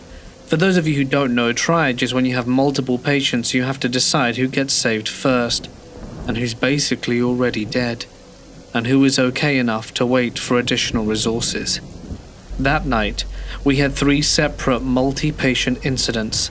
For many reasons I won't go into detail about them, but I seriously contemplated quitting. I don't know if it was someone messing with me that night over the radio, but I still sometimes have nightmares about that night. I've seen some weird and messed up stuff, but this one is the one that stuck with me the most. To start, I live on and off at my dad's farm, located in rural southern Brazil. The farm is located on what used to be a limestone quarry some 30 years ago. A few remnants of that time still remain strewn about the farm, such as an old minecart and its tracks, a huge brick limestone furnacey thing, some overgrown dirt paths where trucks used to drive, and some factory walls and equipment. The nearest town is about a 5-minute drive away and has around 10,000 people in it, consisting mostly of nice country folk. Most of the farm is a big forest area because it has a fazenda de reflorestamiento, meaning we sell trees and plant them again and such. The following events are in chronological order though. I can't pinpoint the exact day and month, but before I moved back here this year, I had spent the first half of 2022 here and moved back to my hometown for the later half of my final year of high school. My mom and my brother lived with me back in our hometown as she was waiting for my brother to finish that year of middle school and for me to finish high school to move to the farm to join my dad and older sister who were already living there full time. It was a cold night in early November of last year when my dad told me he and my sister were awoken by 2 large explosions in the woods behind our house. My dad, having been a gun owner, is well aware of a noise that a weapon can make, and said that this was nowhere near a gunshot and more along the realm of some sort of explosive detonation. The whole house seemed to shake and vibrate, and the windows also shook in a very intense way. Our guard dogs awoken and started barking like crazy in the direction of where the noise came from but didn't move. At first I was quite skeptical of what my father and sister had told me, believing it was nothing more than a tall tale to scare me and my brother, who were just moving into town, and by extension, the farm. A few months later, in early 2023, my mum, my brother and I, as my sister had to go back to her house for a bit, and my dad, travelling for work, were woken up by the same noise and explosion my father and sister had described. I was laying in bed, preparing to fall asleep, when it happened, and it sounded like someone had blown up a gas tank a few meters from the house. The windows shook, and I desperately tried grabbing my phone to record the sound if there was another explosion. But in the pitch darkness of my room, and the desperation of knowing what's going on, it made me forget I had left it plugged in at the outlet way across the room from my bed. A second explosion happened, and once again the walls and windows shook. I exited my room, just to find my brother and mum had done the same thing, both standing in the living room. My brother, who is 14, was visibly frightened by what had just happened, and was telling everyone to be quiet just in case whatever had made the explosion could hear us. Me being the paranormal fan, I really wanted to look out the back window to see what made the noise, but instead did what I thought would be the safest option and closed every window and curtain in the house that was still open. I didn't want to see what made the noise, my mind trailing off into stories of aliens and skinwalkers and such, and I decided that I would be better off not looking than accidentally catching a glimpse of something that was out there. While closing one of the blinds, I did catch a glimpse of one of the guard dogs just sitting at the front of the garden, looking up over the house, as if to something in the tree canopy behind it. It was quite difficult to go back to sleep that night, but nothing more happened that day. Talking to my dad about what I had experienced, he said the explosions we had heard were just the same ones he had heard in November. Nothing weird happened for a while, until one day late at night, my mother was woken up by a very loud jet engine noise. We don't live near any major airports, and planes that do fly over us are usually very high up, so we can't hear them. It seemed to be coming from on top of our house, and only seemed to get louder and louder until it ceased instantly. Curiously enough, no one else was awoken that night. I also had one of those experiences with a loud jet engine noise. It was around 2 a.m, and I was laying down in the living room couch playing Fallout New Vega, doing the Boomer quest line, when I started hearing what I could only describe as a plane flying past our house, but never actually went anywhere, so all you heard was the same noise and it wouldn't stop. I was wearing headphones, so at first I just assumed that it was coming from the game, but when I removed them, I could still hear, and it sounded like it was coming from the top of the house. Freaked out by this, I saved my game, turned off all the lights and went to my room to be safe, or something along those lines, when it suddenly stopped. We've had some other experiences at this farm, like my parents and seemingly our dog seeing a ghost kid run past the house and disappear into the forest. Our neighbors telling us how she and her dad found some sort of Brazilian folklore beast called the corpo seco, which is basically a zombie wandering the forest, along with some other creepy stories from people that have lived around this area longer than I have. Me and some of my family members have had some other paranormal experiences happen to us, but so far, these are the only ones since we've moved here. I've been backpacking and camping, mostly solo as an adult, for the majority of my life. I'm cautious about my surroundings, and I listen carefully when I'm out. I try to remain an observer and move through the land with little impact. I'm also very interested in the mysterious and the obscure, cryptids and the unexplained, reading all of the 411 cases as well. A few years ago, I set out to camp near an old-growth forest in North Georgia. Most old growth here is gone, but there are places that haven't been logged yet, and if you get the chance to visit one wherever you may live, I'd suggest it. It's beautiful, serene, and alive in a way that's hard to describe. This particular forest was one of hemlock and poplar, and the trees were massive. I had a guidebook that gave directions out into the sticks, following little country roads that eventually turned into gravel. After a long drive into a national forest, I parked near the trail, which was unmaintained, meaning it wasn't very popular or highly traveled. I hiked out through the woods to where the trail eventually just kind of stopped. There was very little undergrowth, and I spent the afternoon just exploring, looking at the trees and enjoying the calm. I eventually made my way down to a creek and crossed over it to an old field that formed a sort of bowl in the land with hills and ridges on all sides. The fact that there was a field means that there had, I guess at some point, been people living in the area, but I saw nothing of the sort when I was there, and my map showed that I should be far from any roads or settlements. I set up my tent and made some food. It was late when I decided to have a little smoke and lay out in the field in front of my tent and look at the stars before bed. There was little to no light pollution, and I always relished the opportunity to enjoy the sky at times like those. As I was laying there, I began hearing a loud knocking sound from up near the ridge where I'd been earlier in the day, maybe 1,000 yards away. 3 knocks, and a long pause followed by 3 more, and then it would repeat. When I say knocks, what I mean is very loud noises, like 2 logs or trees being hit together, loud enough to reverberate in the little bowl I was in, loud enough that you could almost feel it. I could pinpoint where the sound was coming from, but it was night in the forest, and anyone who's been out there knows that it's dark. I thought that it had to be a person making that sound, because what else could make such a rhythmic sound? It was extremely loud and would have taken considerable effort to produce.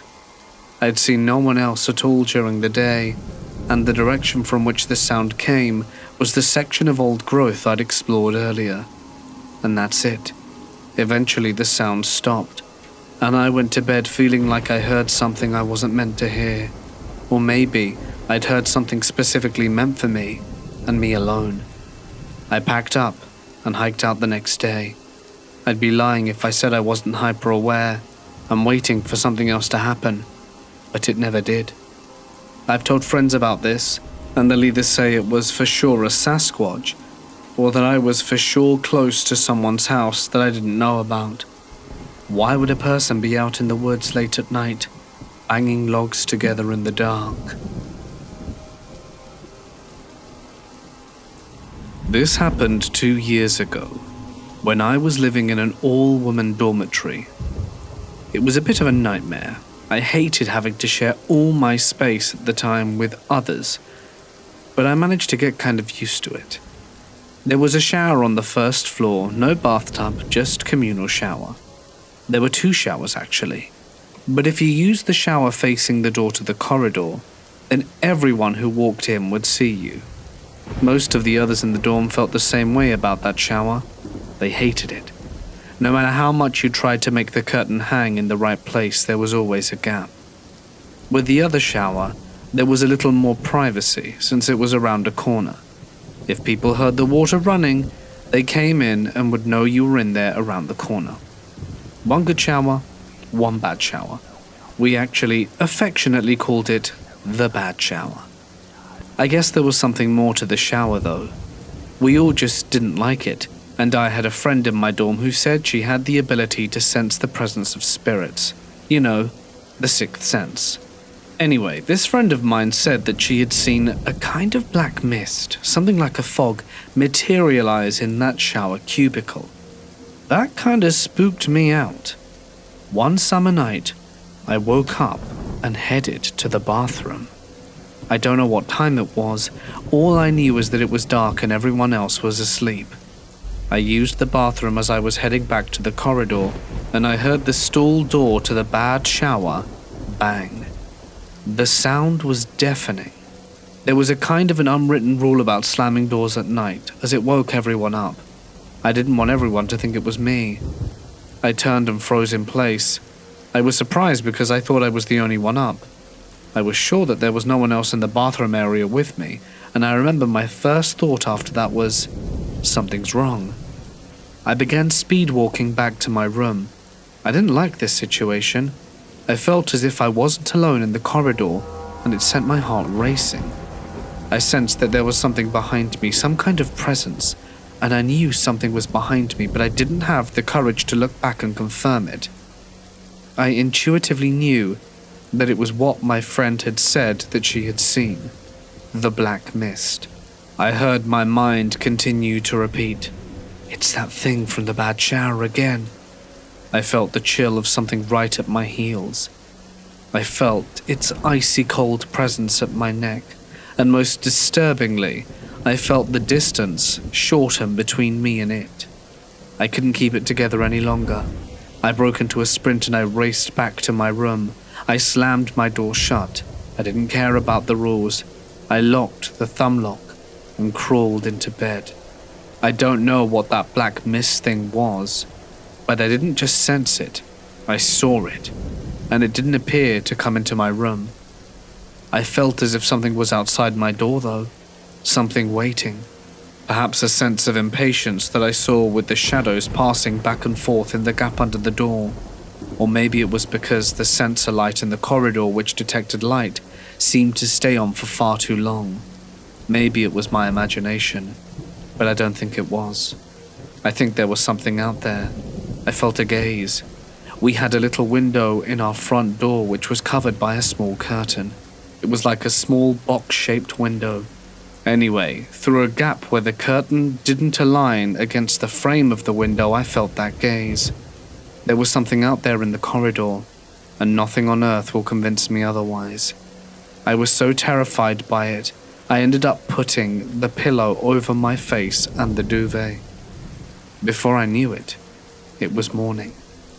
I went down to breakfast as normal and made sure to take a seat next to my friend who had experienced the same black mist encounter that I had. I broached the subject and she said, "You know what? I went past the bad shower this morning and felt as if something had been lifted, as if something had moved, you know?" I knew that I had seen the same thing as her. I didn't see the black mist after that, and wonder where it went, and if it's still hanging around the dormitory. Thankfully, I have moved on. It was a horrible experience that I don't wish on anyone. I was a police officer working the desk from 3 till 11 when a fire alarm signal goes off. Many years ago, the police department offered alarm monitoring services, and we still had about 12 places that were hardwired and would require pulling apart a lot of equipment to disconnect the system, so we just kept it going. The first shift dispatch is already punched in, so she took it. I'm heading out the door to the fire department when I get a 911 call from the same address. I answer it, and there's no one on the other end, and assumed they barely got to the call before passing out. At that moment, I bolt out the back door, hop in the squad car, and radio in the 911 call on the channel 3 that both police and fire can hear, and that I'm going directly to the house. I arrive just as another unit shows up, but there's no sign of smoke, no sign of anything. An older woman comes walking up the street, pushing a wheelchair, and an elderly lady, her mother. They live there, and just went out for an early evening stroll before dinner. I tell them what we have going on, and they inform me that no one else lives there, and as far as the elderly lady can remember, the alarms were disconnected from the house years ago during some renovations. They didn't have an alarm system either, just a few smoke and fire detectors. We do a walk around the house to get to the back door off the kitchen, and you can clearly see and smell gas. We turned off the gas at the main, set up some fans to air it out, and find the cracked gas liner going to the oven. A daughter said she spilled some coffee she was making for their walk and had to move the oven a few inches to clean it. She probably broke the line, pushing the oven back in. Nothing else in the house was disturbed, and both phones were on the hook. The fire chief shows up about 15 minutes into the call. He goes over to the two ladies and gives them both hugs, and he's nearly in tears. The elderly lady in the wheelchair, you see, her husband was the fire chief 60 plus years ago for our department. The daughter, her husband, passed away a few years ago. He was also a member of our department. I never believed in ghosts and spirits, but that call made me think, Maybe people who spend their lives doing good are allowed by some power to look over their loved ones every so often. My partner and I were dispatched to do a welfare check. It was an elderly gentleman that no one had seen in a few days. It was the classic scenario. Mail was overflowing in the mailbox. He had missed a doctor's appointment and his car hadn't been moved. Upon reading that information, we both knew we were about to find a body. We drove there, quite anxious, and when we arrive on the scene, we can't get anyone to open the door. We look through the window and sure enough, we can see his foot on the floor in the living room. Our suspicions confirmed. My partner is a corporal and pulls ranks and makes me go first. The door is unlocked, and as soon as we open it, we smell a mostly fresh, dead body. Almost relieved, we both enter, and he tells me to check vitals on the dead dude. He's obviously dead, with lividity. Dried feces on him, dried saliva around his mouth. So I go to stand over him and see if I can get a pulse, at which point he takes a deep breath and rolls over and asks why we're in his house. At this point we both started screaming and ran out of the house. We called the emergency services and they transported him and said they couldn't get a blood pressure or pulse on him. I think he died a week later in the hospital. And I still get jokes about raising the dead. I work graveyard shifts as an unarmed security guard. I've had the same post since starting with the company, now going on a year. It's in a fairly busy metropolitan area, but it's really quiet at night. There's a police station practically across the street, so I'm mostly just there to satisfy the insurance company on the off chance someone's brazen enough to try and steal building materials. The main area of the project is an office building. There's a multi-level parking structure that is attached. Also, mid-construction, the rear of the property is bordered by a tall concrete wall, after which there is a busy highway running parallel. Well, one night, maybe a week or two after Thanksgiving, I was sitting in my car, deep into an especially long and depraved session of Plague Inc., during which I repeatedly killed off all of Earth's inhabitants through various torturous and sadistic means. A thin layer of snow had already accumulated on my windshield since my last patrol. I couldn't really see out of it per se, but I had civilizations to neutralize. Being a good security guard is all about knowing your priorities. That all changed when something violently rattled my car.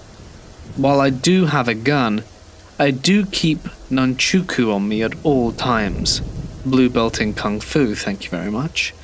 So I grabbed those and my Nebo O2 beam flashlight and jumped out of the car. I can't imagine what would be responsible for the disturbance, so I assumed that my field supervisor had something to do with it. He didn't have much of a sense of humor, but he made it a point to try and sneak up on unaware guards, although he wasn't very good at it. It's weird though.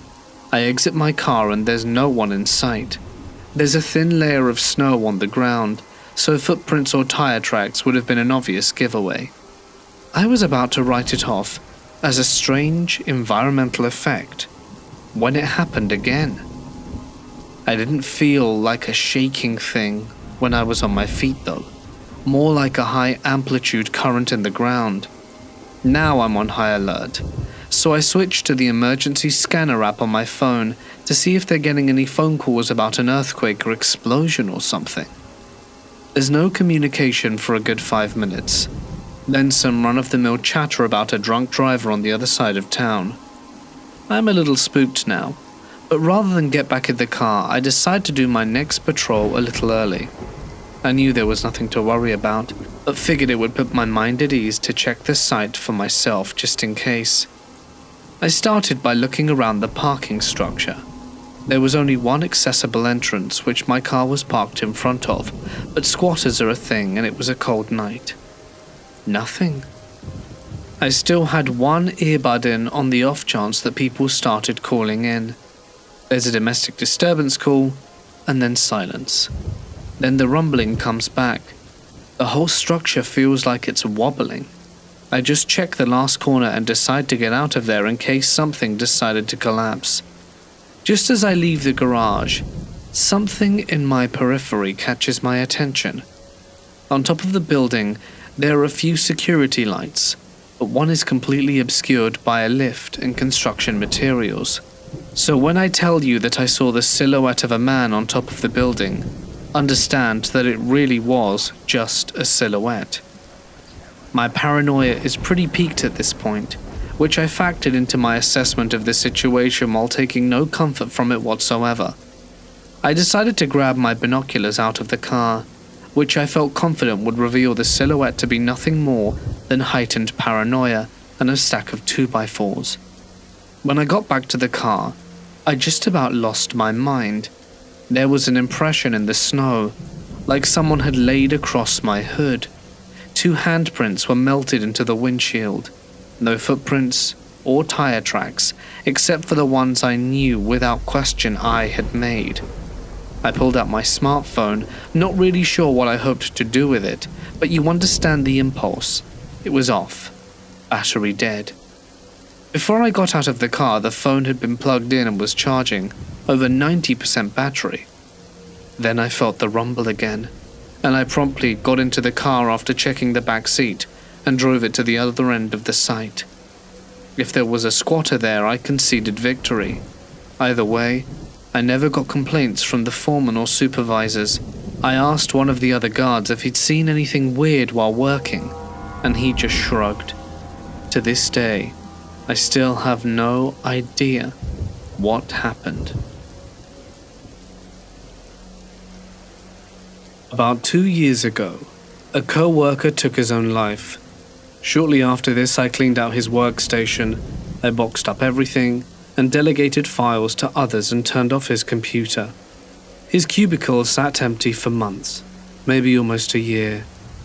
One day I needed to see if he had a copy of an invoice or something. I can't remember exactly what, but I thought he might have scanned it and saved it on his desktop. I flick on his computer and was looking for the file. Just as I was about to shut it down again, I heard a scream from downstairs. A lady in our office received an instant message from the computer I was at. Now, I didn't open up Skype or the Teams app on his desktop. I just turned on the computer and looked in documents and desktop for what I was looking for and didn't find it, then shut it down. The instant message she received was weird too. The message didn't have anything in it, just a blank pop-up. No one else received anything from his computer. Lastly, whenever someone leaves our company, I usually reset all passwords. So since this app was attached to his 365 account, it would have asked me to update the password instead of just opening the app. Also, we knew he didn't leave a note before taking his life. Maybe he just wanted to reach out. My friend and I were hiking in Blue Ridge, Georgia. We were just going camping for one day, and the trail was part of the Appalachian Trail, near the very start of it. My friend told me a story about one of his friends, and said that he heard voices and footsteps at night near Blood Mountain, and he had to night hike because the noises were so intense. So back to the main story. We found a campsite and set up shop. As it got darker, we got a bad feeling, like something was watching us. Then it started. We saw a pair of red glowing eyes about 100 to 150 feet away from our fire. Then my friend goes to dunk his head into the creek near our tent and claims something pushed him into the water. His shirt was soaked and he hit his nose on a rock and was bleeding. Then, after that, we heard a woman's voice but couldn't make out her words. It was from in front of us, behind us, and to the left of us over the creek. It could have been a night hiker, but to the left there was no trail, and the night hikers weren't using a flashlight if they were. We also heard footsteps around us and sticks snapping. We finally just got into the tent and tried to sleep. My friend fell asleep before me, and I heard twigs snapping right next to my head outside the tent. And that's pretty much it. It's very creepy. If you decide to go camping in Blue Ridge, just know there are things out there lurking at night. Before I start telling you this, I want you to know that I still don't believe in ghosts. There is only one experience that I've had in my life to this date that has made me question my stance on the paranormal, or the beyond, or whatever. I have to say that because of this specific experience, I no longer have any right to say I can completely say there is no existence of the paranormal, and you'll soon understand why. This happened when I was in the 1st grade. I was really young. Now, I don't remember all that much about what happened before everything popped off, but it happened when I came home from school one afternoon and took a nap. I guess I must not have had a decent night's sleep the night before, because as soon as I got in and lied down on my bed, I was lights out. I say bed, but I want you to imagine a non-conventional bed. It all boils down to the blanket, duvet. Anyway, I've never had the thickest blankets on my bed. It was so flimsy it might as well have been a sheet. When I woke up from my after-school nap, it was dark. I thought it was night, but I couldn't be sure. I didn't think that my mum would have let me sleep through dinner, so I guessed it wasn't that late. The light in my bedroom was still on. When I woke up, I could see it through that thin blanket I mentioned earlier. I was groggy, but as I was just about to get to my feet and go see my family, I felt an intense pressure bearing down on me. A couple of shadows fell on top of the bed. I quickly identified that there were 4 hands. I could see them pretty clearly from within my blanket barrier because I had left my bedroom light on. 2 large hands and 2 small. I saw them. These hands landed on my blanket and essentially began to push me down, grounding me down with my back flat against the mattress. At that time, there would only have been me, my little brother, and my mum at home. Dad wouldn't have come back from work yet, so I had no doubt that the shadows in the hands that I felt belonged to my mum and brother. I figured they must have decided to play a prank on me, as my younger brother has always been a bit of a handful. It started off seemingly pretty playful, but quickly I felt more and more pressure being applied. I couldn't move. I was trying to fight against their hands, but I didn't have the strength. I wanted to get my hands out from under the blanket, but I couldn't. The bedding on top of me felt as if it were a vacuum sealing me to the bed. It was making it difficult to breathe. It was covering my mouth. I didn't like this. I managed to turn my head to the side and shout, "Let me go!" again and again. My mum and brother didn't say anything though. They just kept pushing their weight down on me. It was becoming incredibly painful. I couldn't take much more of it. And just when I thought that I was going to run out of oxygen, the covers were whipped off me.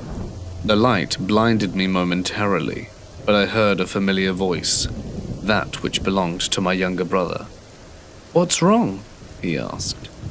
I quickly found out that my mum wasn't in the room with us. She was down the hall in the living room watching TV. It simply would have been impossible for her to be in 2 places at once, and it wasn't as if the living room was right next to my room. To get there running would have taken 10 seconds. I couldn't understand it. I felt 4 hands holding me down, 2 big hands and 2 small hands. I swear they were similar to my mum and brother's. However, there was one difference.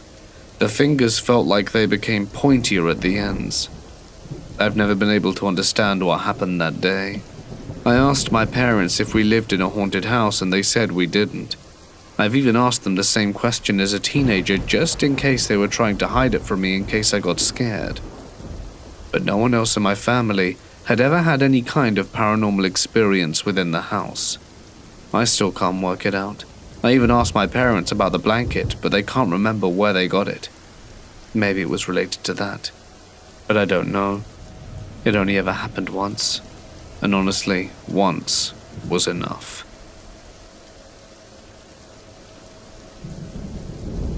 We went to an apartment which was a local drug den. A female we knew called and said the male renter had been assaulted and she had to run. We got there and the door was bolted shut. I kicked the door over and over again and it wouldn't open. What I found out later is the dope team had done a search warrant on the apartment a few weeks earlier, and afterwards the tenants had reinforced the door jamb with a metal plate. It took me a total of 22 attempts kicking the door before I broke the deadbolt in half, which flew across the room and hit a wall. We made entry, guns drawn, and started clearing the apartment. This place was the kind of spooky I have only seen in places where a lot of meth is done. It was dark.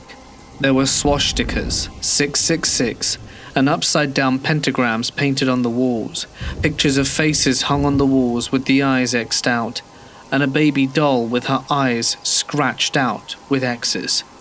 As we cleared the first room, we started seeing the blood, first on the bed, then a trail on the floor leading into the back room. The layout was weird. One main room, then a back room, which was more a hallway, and a bathroom at the end of the hall. We followed the trail of blood down the hall to the bathroom door. In front of the door was a renter's dog, which was shaking uncontrollably and pissing all over the floor, scared out of its mind. As we got closer, the dog got really aggressive because it was scared. I made my way around the dog and entered the bathroom, where I found the renter hunched over in the shower, bleeding from his face, holding his cheeks with his hand.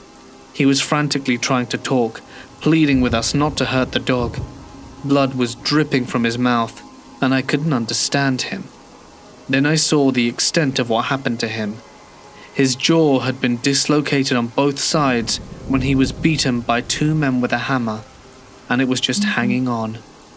As he was trying to plead with us, he could only attempt to talk by flicking his blood-covered tongue in the pattern of the words, because his jaw didn't work at all. Turns out the guy was a lower-level drug dealer, and he had been attacked by the two brothers, of whose other brother died of an overdose several years prior. The brothers always blamed the dealer for providing the drugs to their brother. They got drunk at a bar and assaulted the guy on their deceased brother's birthday. I know one of the guys since he was released from prison, and he's actually a really nice guy. Kind-hearted, believe it or not. They just let their anger out, and it was a bit misguided. I know it's an understatement, but I can understand how someone could get into that frame of mind. The guy ended up going to hospital, and I assumed he turned out alright, as when he was released he went to collect his dog, but I don't know much more after that. I was an EMT for a while, and we got a call about someone who was riding their bike at a breakneck speed when they hit a car head first without a helmet. We went over immediately, and despite the fact it was broad daylight and we were in the middle of suburbia on a Saturday, no one even came to check on this poor guy. Seriously, the streets were empty. Usually a massive crowd gathers around violent accidents like this. His skull was pretty much smashed in and he was unresponsive. It was the worst head injury I'd ever seen. We assessed that he had a major skull fracture, a concussion, and he was bleeding profusely. He was also missing teeth and had a minor road rash, but fortunately he wasn't missing much skin. To give you an idea of how bad it was, this is the kind of injury that most people won't survive. If you did survive, you'd likely be a crippled vegetable. Normally we would have moved him off the road, but when someone has a head or neck injury, that isn't very safe. My partner, who was also training me, as I was still kind of new, went to check for his pulse while I began to unload our gear. He crouched down, felt for a pulse for a while, and then stood up and opened his mouth to say something. Suddenly the guy jumped up. He didn't use his arms to pick himself up, he just jumped to his feet. It startled the hell out of us. He looked at us, smiled, and attempted to grab his bike. We tried to stop him, but we didn't exactly want to wrestle him to the ground given his condition. He gets away from us and bolts into the woods without his bike. My partner was even more in disbelief than I was. He just stared at us where the man had run off to, mouth agape. He then turned to me and muttered, "The guy had no pulse, man." I asked him if he was sure, and he swore up and down that the biker was clinically dead. We contacted the authorities for assistance, and they sent a search and rescue team into the forest. I don't know if he was found or not, because we don't get much information about patients after they go to the professionals. Keep in mind this was in the Pine Barrens, so they had a lot of ground to cover. My best guess is that he went to a loved one's house out of confusion. But what I found odd about all this is that head injuries bleed like hell, so you'd think the guy would leave a long red trail of blood for the cops to follow. The year was 1990, and I was working in New York City as a paramedic and got pushed into this service. Let me give you a bit of context. 2 years before, at a place called the Happy Land Social Club, they received an inspection and were told that they had to shut down for building code violations for lack of fire exits, alarms, or sprinkler systems. But the fire department, being busy as it was, gave them no follow-up, and they never did so. Well, on the fateful night in 1990, a man called Julio Gonzalez got into an argument with his girlfriend who worked at the club taking coats. She told him that she didn't want to see him again, and he got angry. He went to an Amoco gas station and returned with a plastic container of $1 worth of gasoline. He hastily spread the fuel at the base of the staircase, which was the only access in or out of the club, and then ignited the gasoline. 87 people died in the resulting fire. 19 bodies were found downstairs and the others upstairs. 6 bodies were found within several feet of the front door. It was not a pleasant sight. 150 firefighters responded to the blaze, which was extinguished in 5 minutes. The guy was caught the next afternoon and was sentenced to prison, but he died within prison at age 61 of a heart attack. But taking you back to that night, the city had to borrow vans to remove the bodies into various areas for holding. Our borrowed van gave up after one of the several trips we had to take, with 4 bodies bagged in the back of the van, for another van to come empty us to the wreck so that they could take the van away. Another old Ford van backs up into ours, and we began the slow process of lifting the bags by the corners and handing your handholds to the guy in the other van so they could gingerly slide the body over. Mind you, this is on a street in the Bronx, and as I lift one of the bags I hear a whistle in the bag. That was concerning. There could have been a person still alive in there, so I violated the seal and opened the bag just to be sure that it wasn't a mistake. But it wasn't. When airways meet superheated gas, the edema closes them, and as we moved the body, the air was released from the chest and through a space in a shiny gold tooth. Hence, the body whistled at me. Grills still make my skin itch to this day. The story that's about to be told occurred while I was 2 years old in my family's first house on Long Island. My father would always tell me this story as I grew up, and it has taken forever to sink in with me as my first experience with the paranormal. It was during Christmas time during 1998, and I was playing in the basement with my older brother who was 5 years old at the time. We were messing around with a Mickey Mouse toy that crawled when the on and off button was toggled. When this toy is turned on, it shouts, "Hello," in a Mickey Mouse tone, and "Goodbye" when it's turned off. Dinner was ready and my father came into the basement to inform us. He picked and carried me up the stairs as my brother followed us. As we were walking up the stairs, the Mickey Mouse toy said goodbye, but it sounded different. We stopped midway up the stairs and looked at each other. My father questioned my older brother and asked if he had turned the toy off before leaving it, and he claimed he hadn't touched it at all. Neither me or my brother turned off the Mickey Mouse toy, and my dad continued up the stairs to get me settled into my high chair to start eating. During dinner, my dad received a call from our grandpa announcing the death of his sister, my dad's aunt. He hung up the phone and told us the news. My dad sat back down at the table after a few bites and decided to check the battery pack for the Mickey Mouse toy that was abandoned by my brother. He crept back down the stairs, approached the toy, and ripped off the Velcro back, and glanced at the battery switch. The switch was still toggled on. My dad instantly felt a rush of goosebumps.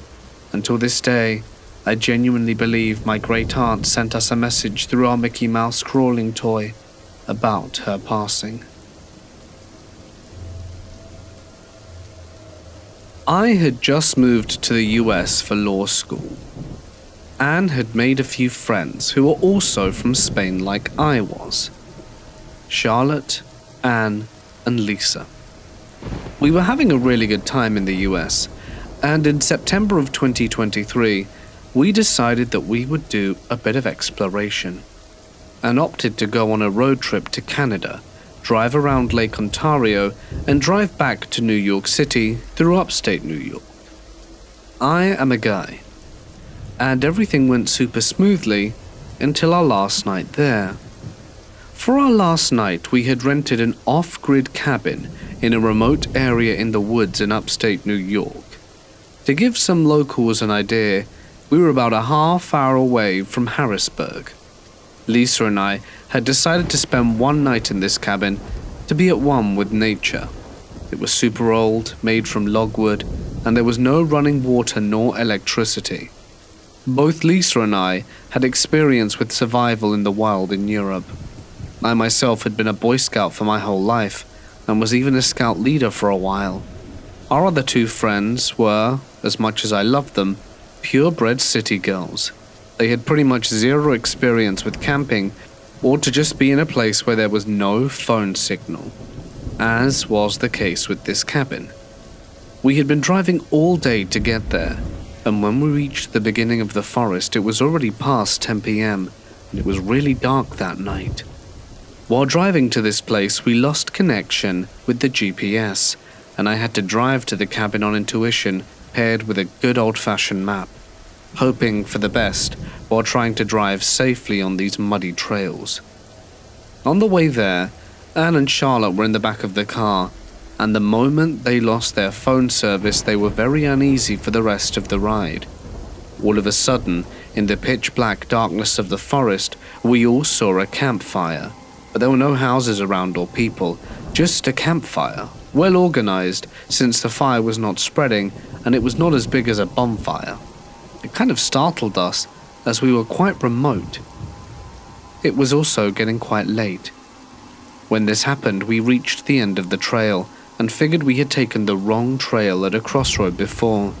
So I turned around and we were on our way again. Half hour later, and a couple of wrong trails later too, we finally arrived to our destination, as we could finally see the first glimpse of this god-forsaken cabin in the middle of nowhere. To give you an idea of how old it was, the toilet was made from wood, and this was outside the cabin.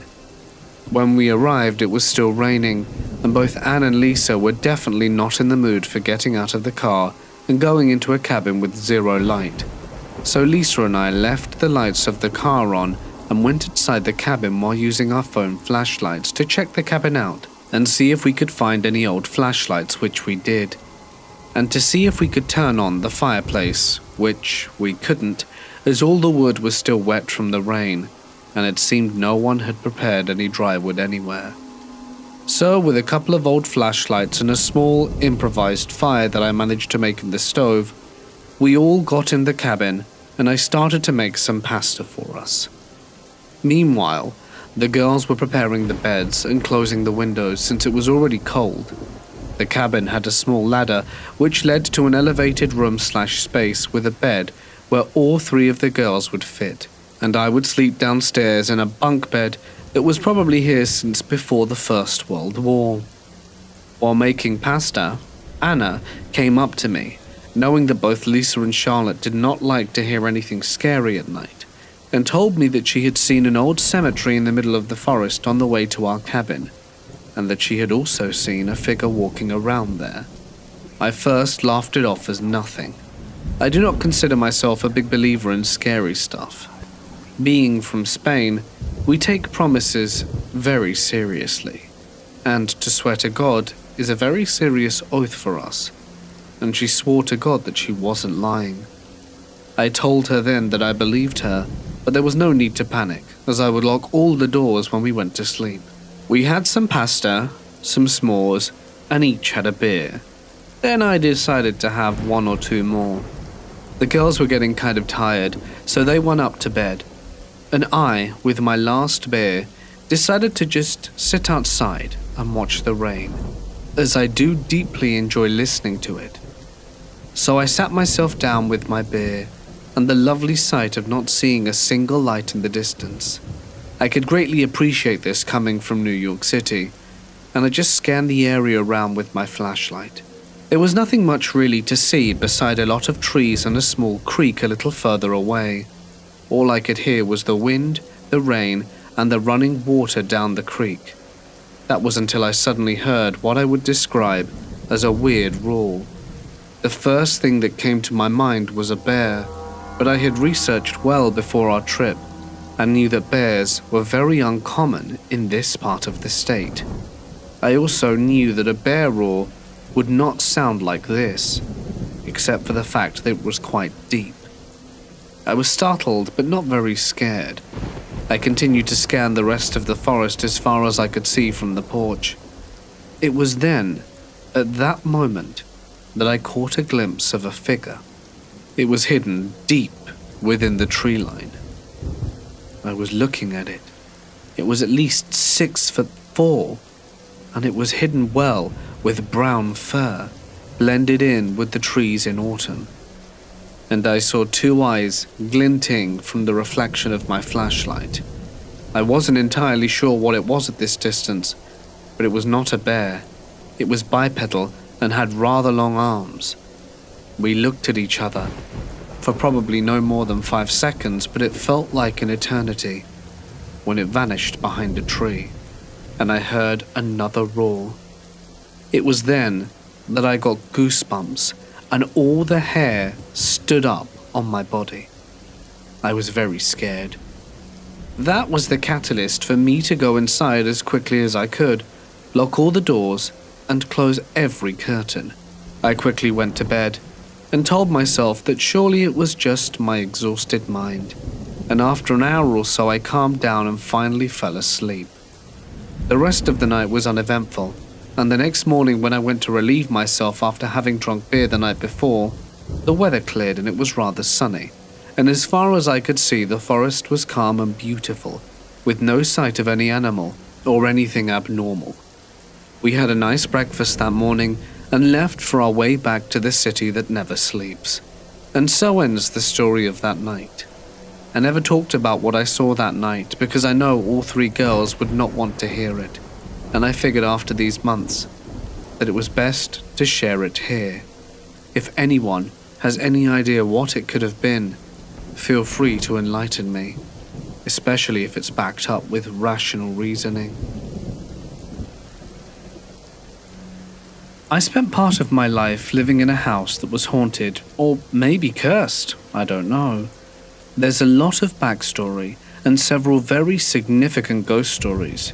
I've never shared them before and would like to see what you make of them. Yesterday and today, I was forced to go back to this house to deal with a situation where my relative has barricaded himself inside with a knife, a sickle with a handle wrapped in duct tape, and was refusing to allow his mother in the home. All I could think as he told me his delusions of witches and curses was how much I felt I understood what he was talking about. He was misplacing this onto his mum. But him, feeling cursed and affected by an evil presence, I completely relate to. I left there today after he safely left the home, feeling paranoid and agitated, like people were looking at me, and I knew something was wrong. I felt like everyone at the grocery store was talking about me when I heard conversation around me. I feel somewhat better now, but I suspect there will be vivid nightmares and night terrors. To give you the backstory, the house was previously owned by a very nice family that happened to belong to a cult of Christian mystics who believe in communicating with the dead, but they were a very nice family otherwise. One summer in the middle of the day, the feeling in the house began to change. My mum was outside gardening, and I certainly didn't want to tell her that I was scared of the house in the middle of the day. She had enough on her plate. My grandfather once told me that electricity keeps ghosts away, so I began walking around the house, turning on every light we had. The air began to feel heavier, and everything looked a little different and darker. As I walked through the dining room archway into the living room, I saw, standing on the bare hardwood floors, a black mass maybe 3 feet high, the size of a big dog, looking at me. It didn't have a clear face, but I knew it was looking at me. If I had to say what it was shaped like, I would say a big cat or some kind of animal, but black as tar and not transparent. It appeared to be a physical, bodied thing, no texture, just black corporeal shadow. I turned and ran as hard as I could out of the house. I clipped the doorframe as I left the house, spun around and fell off the porch onto the grass.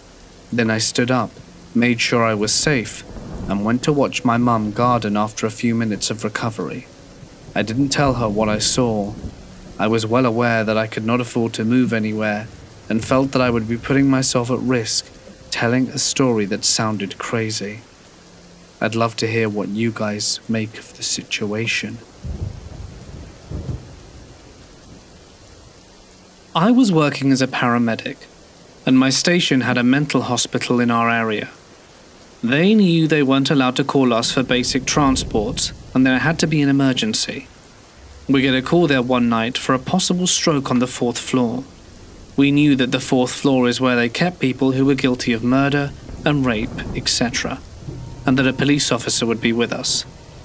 When we get there, the nurse has a look on her face that we are really about to walk into something sketchy, and she tells us that the lady won't stop looking to her left, which was her excuse for calling us and saying it was a stroke, and talking to something. When we walk into the room, she's in full conversation with something outside the window. We ask her to talk to us, and she got quiet. We load her up, and the law enforcement officer cuffs her to the gurney. When we get outside, she looks back towards the window and then quickly shoots her head to the other side and said, "It's cool how fast they fly." About 5 minutes from the hospital, she asks me if I'm worried about the ambulance because it's about to break down, and that her and her yellow flying friends are about to rape and kill us. I said no, and she started this screeching laughter that I'll never forget. The law enforcement officer was as white as snow and said nothing to her. We drop her off in the ER, come back outside, and the ambulance had cut off and wouldn't start. I went back inside to ask the law enforcement officer if he had turned it off, and they said that he hadn't walked in with us. We couldn't find him, and dispatch sent a bunch of cars out to look for him as he wasn't at the hospital. They found him sitting in his cruiser back at the mental hospital, and he couldn't remember how he got there. To this day, I really think her and the law enforcement officer saw something.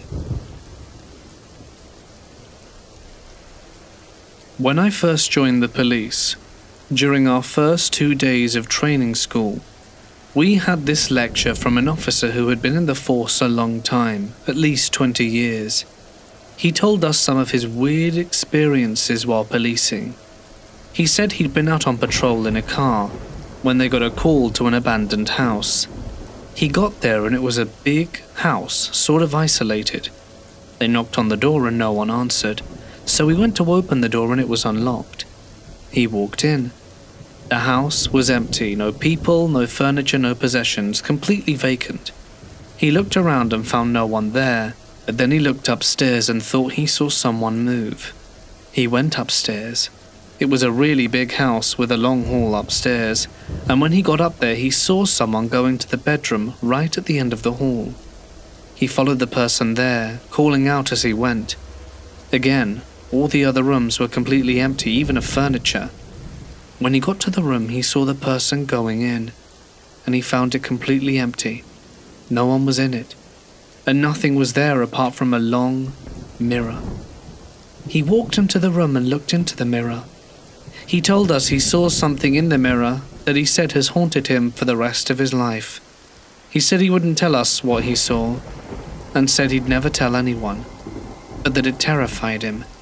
He turned around and left the room to leave, and as he walked down the hallway he saw that all the rooms were now filled with furniture. No one was there still, but the house no longer looked abandoned. He said he left the house that day never knowing what happened or who had called the police, but was absolutely positive of what he'd seen.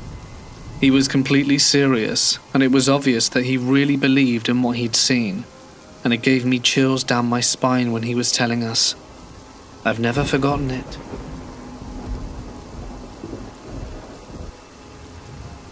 I was working in a small rural hospital ER. The morgue and autopsy room were adjacent to the ER, and a couple of ENTs came in to the break room and for a chat, as it was a slow night. They asked me if I'd ever seen a drowning victim. I told them no, and they wanted to show me the body in the morgue. So we went in there and pulled out the drawer, and there's this body laying on the tray. They were pointing out some stuff to me, when suddenly they both ran out the door and flipped the light off. Now I'm standing a foot away from a dead body in the dark. Damn them. I worked my way over to the door and tried to get out, but they were holding the door and laughing hysterically. So I decided to be real quiet, and after a few minutes they began to worry. I could hear one of them say, "Do you think she fainted?" Then the door began to open slowly. As soon as I could get a foot in it and a grip on it, I yanked it open and cussed the crap out of them. Morgue after midnight? No thank you. I'm a first responder. This call happened probably 2 years ago. We got a call for a woman who fell down the stairs and hit her head. The cops beat us there and began talking with the woman. We, me and my partner, get there and start looking at her head. She says she takes medicine but is unsure what type, so she told me to go to her bathroom and check her medicine cabinet for the pills she takes. When I get to the staircase to head upstairs, immediately there are gunshots. Thankfully, my ninja reflexes saved me. I'm joking. I think the guy just fired random shots down the stairs near me. The cops did not hesitate to take him out, didn't even fire a shot. After the gunshots at me, there were no more shots. The guy came out peacefully. I mean, it would have made sense for her to tell her husband that she was getting seen to and called an ambulance, but there you go. I was a police officer for a metro department for 7 years, before having to be medically retired. While at work one day, my partner and I were sent to a call of a family member who had found their sister, Donna, dead in her home. After a short investigation, medics pronounced her deceased, and after a conversation with the medical examiner and our sergeant, Donna's body was released to the funeral home. There was only one bathroom in the home and it was upstairs. Donna's bedroom was also upstairs across the bathroom. Donna had taken the door off her bedroom, as it was a small bedroom and there wasn't room for it to close with the bed inside. Donna had passed away as if she was praying at her bedside, but needed to nap. Her family asked we cover her with a blanket for her dignity, and for when they needed to use the bathroom.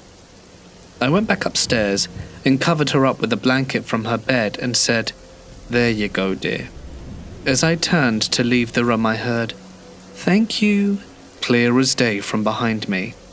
I turned around and saw nothing had changed, but I had this overwhelming feeling of gratitude and contentment.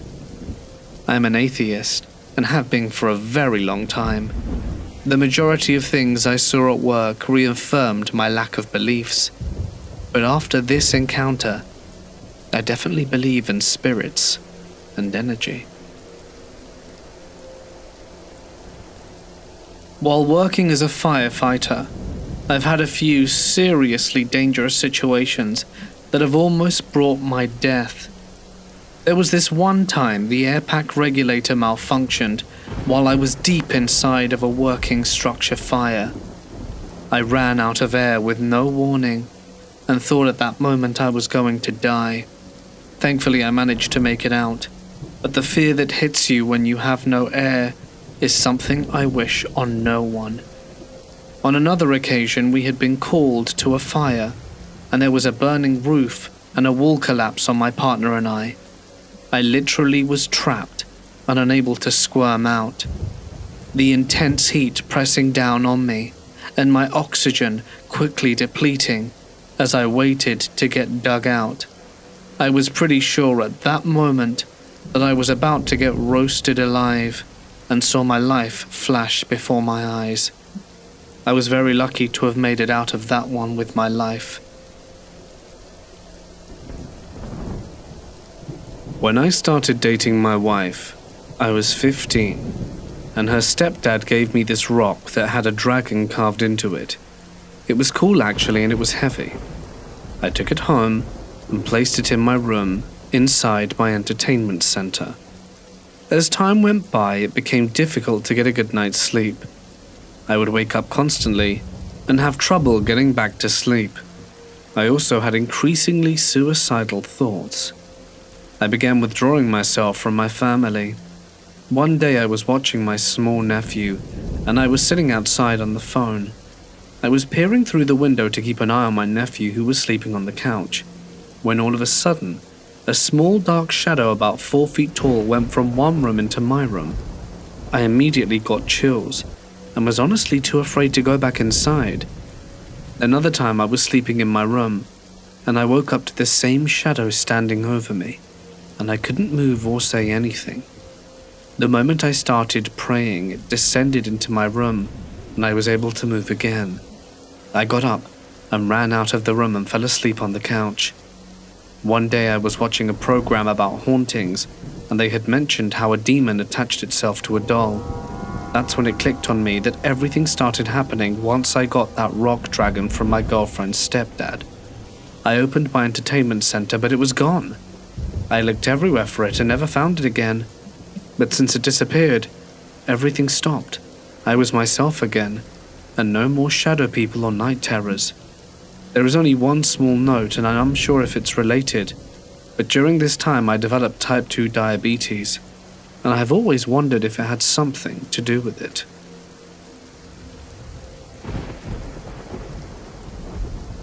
I went camping one summer with my parents, younger sister, and my friend. My friend and I were around 15 to 16 years old at the time. At the campground, my parents and sister stayed in a camper we owned, while my friend and I took a tent. We were still in the same lot. One night, it must have been close to midnight, and I was sitting in the tent with our flashlights on. The campground was completely silent, and it seemed as if everyone else around us must be asleep. When out of nowhere, my friend and I hear this kid yelling for help. It kept getting louder and louder until we could hear him running. We were trying to turn off our flashlights when we saw the shadow of this person's feet running past our tent. We turned off the lights and sat in complete silence, terrified, as it sounded like another set of feet were running behind him as well. We waited for a while. When I peeked my head out of the tent finally, we saw nothing, heard nothing more, and we couldn't believe no one else was peeking outside or looking around with us. We were terrified, but ultimately made a run for it to the camper, and they all insisted they heard nothing, which made no sense to us because the screaming for help was so loud and directly next to us. To this day, my friend and I feel crazy because we know what we heard, and yet it seems no one else heard or saw this despite my family and so many other strangers being in close proximity. This happened in around 2007, and it still leaves me perplexed and freaked out.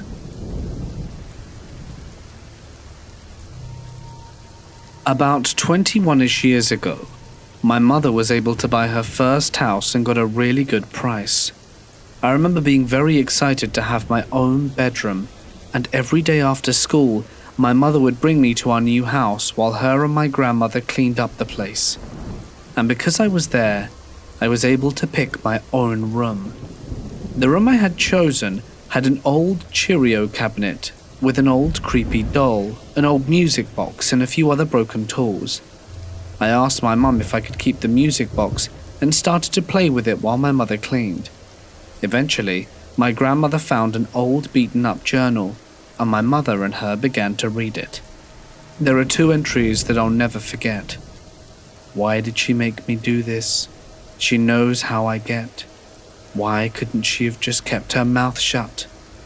The second read, I miss her every day. I don't think I can go on without her anymore. I only heard these because I had eavesdropped on my mother and grandmother.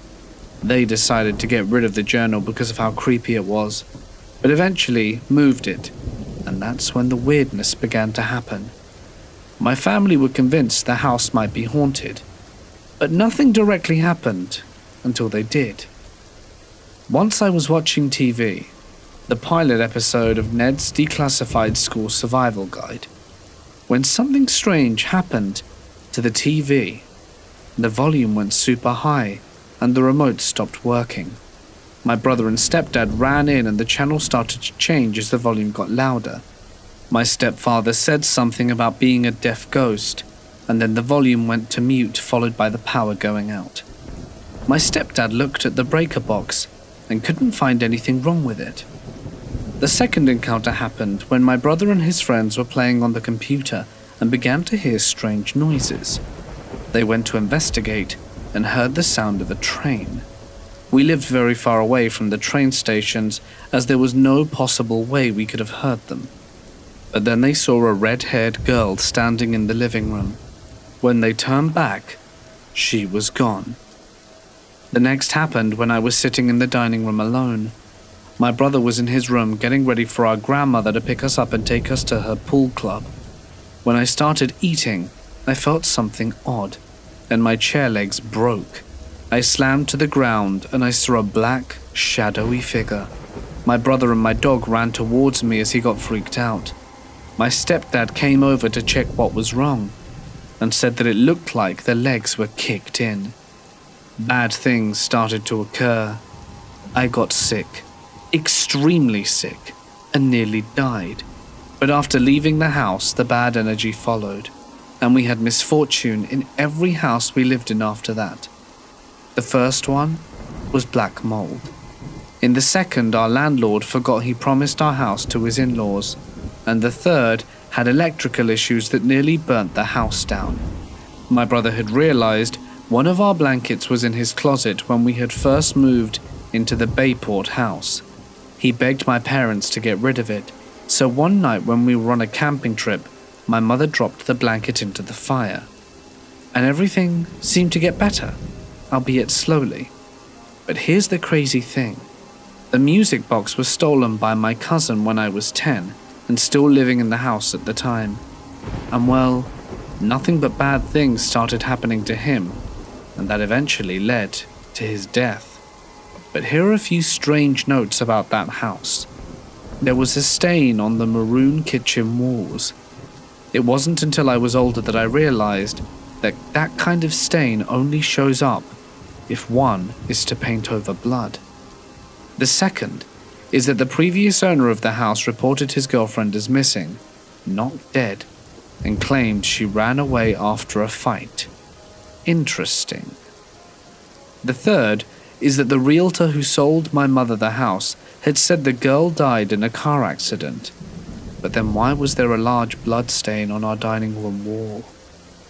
In the crawl space, which we could never access, and we were never given the key to, but if you were to go into the basement area where the crawl space would logically lead to, there was a door that was sealed away with black electrical tape, with pipes built over it. My stepfather and his own father looked into it once, and realized the pipes didn't connect to anything. One last weird note. When I was playing while my mother and grandmother were cleaning the house before we moved in, I saw something very strange. A shirtless child chasing a dog. Now at the time we didn't have a dog, but a year later we got my first dog, and she had stolen my t-shirt while I was getting dressed. I chased her, and realized as I did, I had seen that exact same thing 1 year earlier. This happened about 3 years ago. I got dispatched for traffic control by a fellow company for lines down on a high-traffic road. It's about 7:30 a.m. We got on the scene and see a big-ass wire hanging smack dab in the middle of the road. What we don't realize was that there was a big-ass triaxle logging truck laying in the ditch 20 feet away that we passed driving on the scene. At first glance on arrival, I literally said, "Looks like the neighboring company has a big-ass tree down." Nope. What it was the truck was covered in logs. Somehow the driver survived and was walking around. That 7:30 a.m. call wasn't finished till 4 p.m. I missed my college classes and was almost crushed and/or ran over several times while running traffic due to a member's call, whom I still want to punch square in the lower jaw. I am a firefighter, and I took a small team to the rear of a home that was fully engulfed in flames. I kick in the door and kneel down into the corner. I start hitting the fire across the room when my right side got hot. Turns out I was leaning against a couch that lit up quickly, but no one else could see because of the smoke and the wall between us. So naturally I turned my attention to it and put it out. It was about that time I feel a tap on my shoulder and one of the guys was saying to hit the ceiling. I had almost instantly become engulfed, so while putting it out, some ammunition across the room started popping off. We decided to pull back out, and I was the last one to exit, and what was left of the ceiling collapsed and almost crushed me. And that was the time that I nearly perished on the job. Being a firefighter is not for the faint of heart.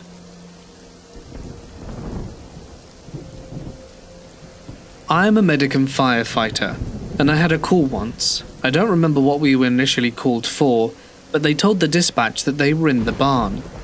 Something seemed off and we looked through a window before going in. A shotgun was pointed at the door and rigged to fire if the door opened. The caller had hung themselves in the barn before we got there. My very first call as a medic after orientation with an EMT partner that tried to stab me.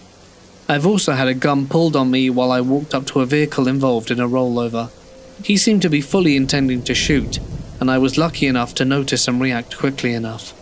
So as you can see, my job has nearly had me lose my life on multiple occasions. I was living in Lacey, Washington when this happened.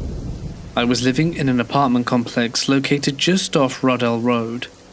The road has a nasty curve, not far away, that was prone to car accidents, especially at night. Some serious, while others fatal. One evening while watching TV in the living room, the power suddenly flickered and then blinked out. Seconds later I could hear the sound of a car crashing on the main road.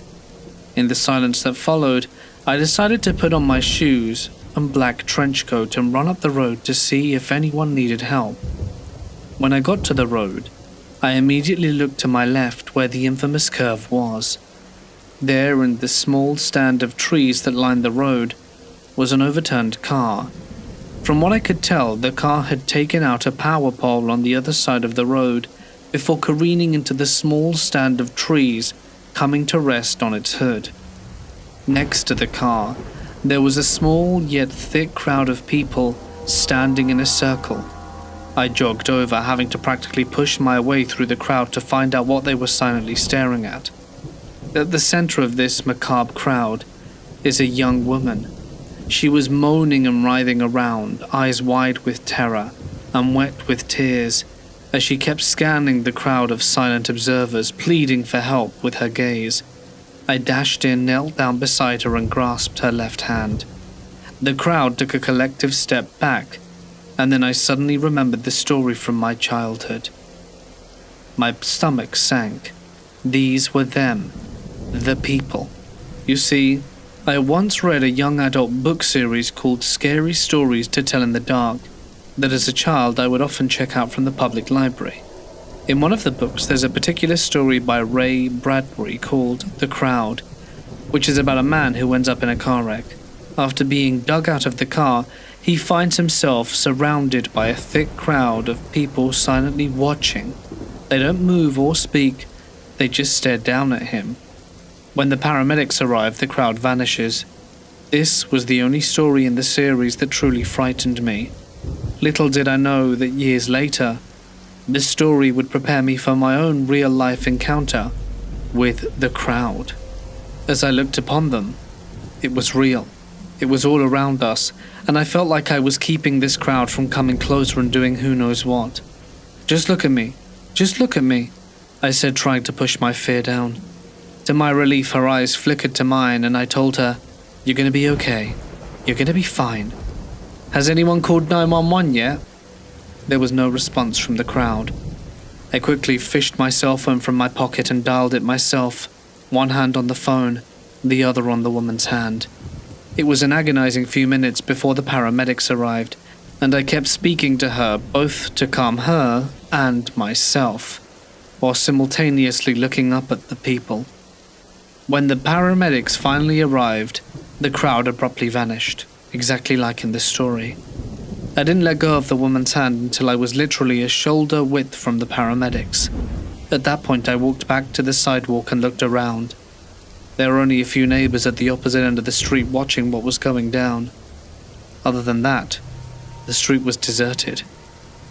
I shuddered, looked at the woman one more time, and then ran back home. To this day, I can't remember what the ending was of the scary story, and I feel like I don't need to know. I saw it with my own eyes. Back in the early 1990s, I worked trauma scene cleanup. If you don't know exactly what that is, we were the professionals that came in after the crime scene investigators left. We cleaned up crime scenes, unattended deaths, people taking their lives, accidental deaths, and sometimes even murders. As you can imagine, I have been in some pretty horrible situations. A lot of the scenes even made the local and national news coverage. We were on 24-hour call service, so it wasn't out of the ordinary to get calls in the middle of the night for some events. This one evening in particular came in just after 10 p.m. or so. By the time we arrived on scene, it was after 11 p.m. This time my crew consisted of my team leader and me, the supervisor. So it was just the two of us, and we figured we didn't need a third hand, so we handled the call. The sheriff's department released the scene to us. Our job wasn't to clean up the scene, but simply secure the site. We would do this service to a lot of public agencies, as they didn't have the ability to leave resources on site to secure the crime scene in this way. We were used to dealing with it, and most agencies used our services. The scene was in a well-to-do neighborhood, not millionaires, but people who were better than middle class. It was at the end of a cul-de-sac, a 2-story house with a long driveway leading up to it. We parked our truck at the end of the driveway and made our way to the scene. Most of the time, the deputies only told us to secure the scene, sign the papers allowing us onto the property, and they were off. We get up to the house. It was murder-suicide with arson. From what I gathered, the father took the life of his entire family, wife and kids, and that set the house ablaze, and ended up taking his own life in the living room. Of course, when we arrive on scene, the bodies are never still there, but what is left behind is blood, body fluids, and small fragments of brain matter. The coroner doesn't remove every tiny piece, but we're used to that. However, in this case, we were not there to clean anything up, but to secure the scene, which usually involved boarding up the structure, putting some locks on doors that were broken into by the fire department, and sometimes they cut holes in the roof to vent out the fire, or cut holes in the walls in search of hidden flames. As we entered the house, it was still very hot. Most people are unaware how long it takes for a building to cool after a fire. But in contrast with the crisp, cool air outside to the hot, humid smoke filled inside, you begin to sweat a lot, and the dust mask doesn't help. We had a lot of windows to board up, and were used to boarding them up from the inside, since it was already damaged, and we would drill screws into the plywood. The reason it's so important to do this is because some sites like these become an attractive scene for kids and teens, and even some adults, who'll break in to see what happened out of morbid curiosity and any valuables left over in the home. We had to chase teens and homeless away, so it's not entirely out of the realm of finding people already snuck inside. As we were in, it was hot, and we're sweating, as in all the fires and utilities are shut off, and we had a mounted generator in our truck that would run extension cords and used battery-powered lanterns. My co-worker and I were in the process of boarding up the back windows that were in the kitchen and dining room, and it was dark and getting darker as we placed each board over an opening and shut out any moonlight coming in. As we were working on the windows of the kitchen, I felt like I saw a shadow behind me. I just thought it was my imagination and didn't say anything to my co-worker. We both heard a loud thud from upstairs that made both of us jump at first. However, we've both been doing this type of work for years at this point and knew that homes that suffered fire often made loud noises as the water mixed with the intense heat makes the wood expand and pop. So we just assumed it was that. Not a moment later, I saw my co-worker turn from and look behind him. He did it in a way where you would expect someone to be defensive, like expecting someone to confront someone. He turned and looked at me, and I said something like, "I've been seeing shadows." He looked at me with a look of concern and said that he had too. Just then we heard more noises from upstairs. It actually sounded not like the house settling from the fire, but as if someone were upstairs going through things. We used to carry hammer hatchets, and sometimes we would need to cut things, like using an axe and hammer thing. So we also considered it a defensive weapon should we ever need it. We grabbed our lights and headed up, and we were fully expecting to find some teen or burglar ransacking for valuables, and since we are not there in a security type form, we just usually tell people to leave or we'll lock them inside and call the cops. Most of the time the people we've encountered seem more afraid of us, but we were also somewhat afraid of them. We went room to room looking for the intruder and found nothing other than the signs of the murder that happened upstairs. It's funny, but back then the bloodstains and bloody handprints of the last moments of someone trying to escape with their lives didn't affect me as much as seeing everyday mundane things like kids' toys, or the bathroom where maybe the eldest daughter left all her makeup and hair stuff for the last time that she got ready for that day, or the food left on the table for dinner. I can't explain it, but it's almost like most everyday things affect me, because it was like their life was normal, up until the moment it was taken from them. We headed back downstairs and say to each other that we're letting our minds mess with us, and if you'd have known me back then, I wouldn't be scared easily, as by the time I'd seen too much and been to other people's nightmares almost on a daily basis. As we're working, we both jump and look behind us because we keep seeing shadows. Now, some might think it might have just been cars driving by or something outside, but this wasn't the case, given the position of the house in the cul-de-sac. Not to mention, as we were boarding up the windows downstairs, the shadows we were seeing were coming from areas that the dad took his life in.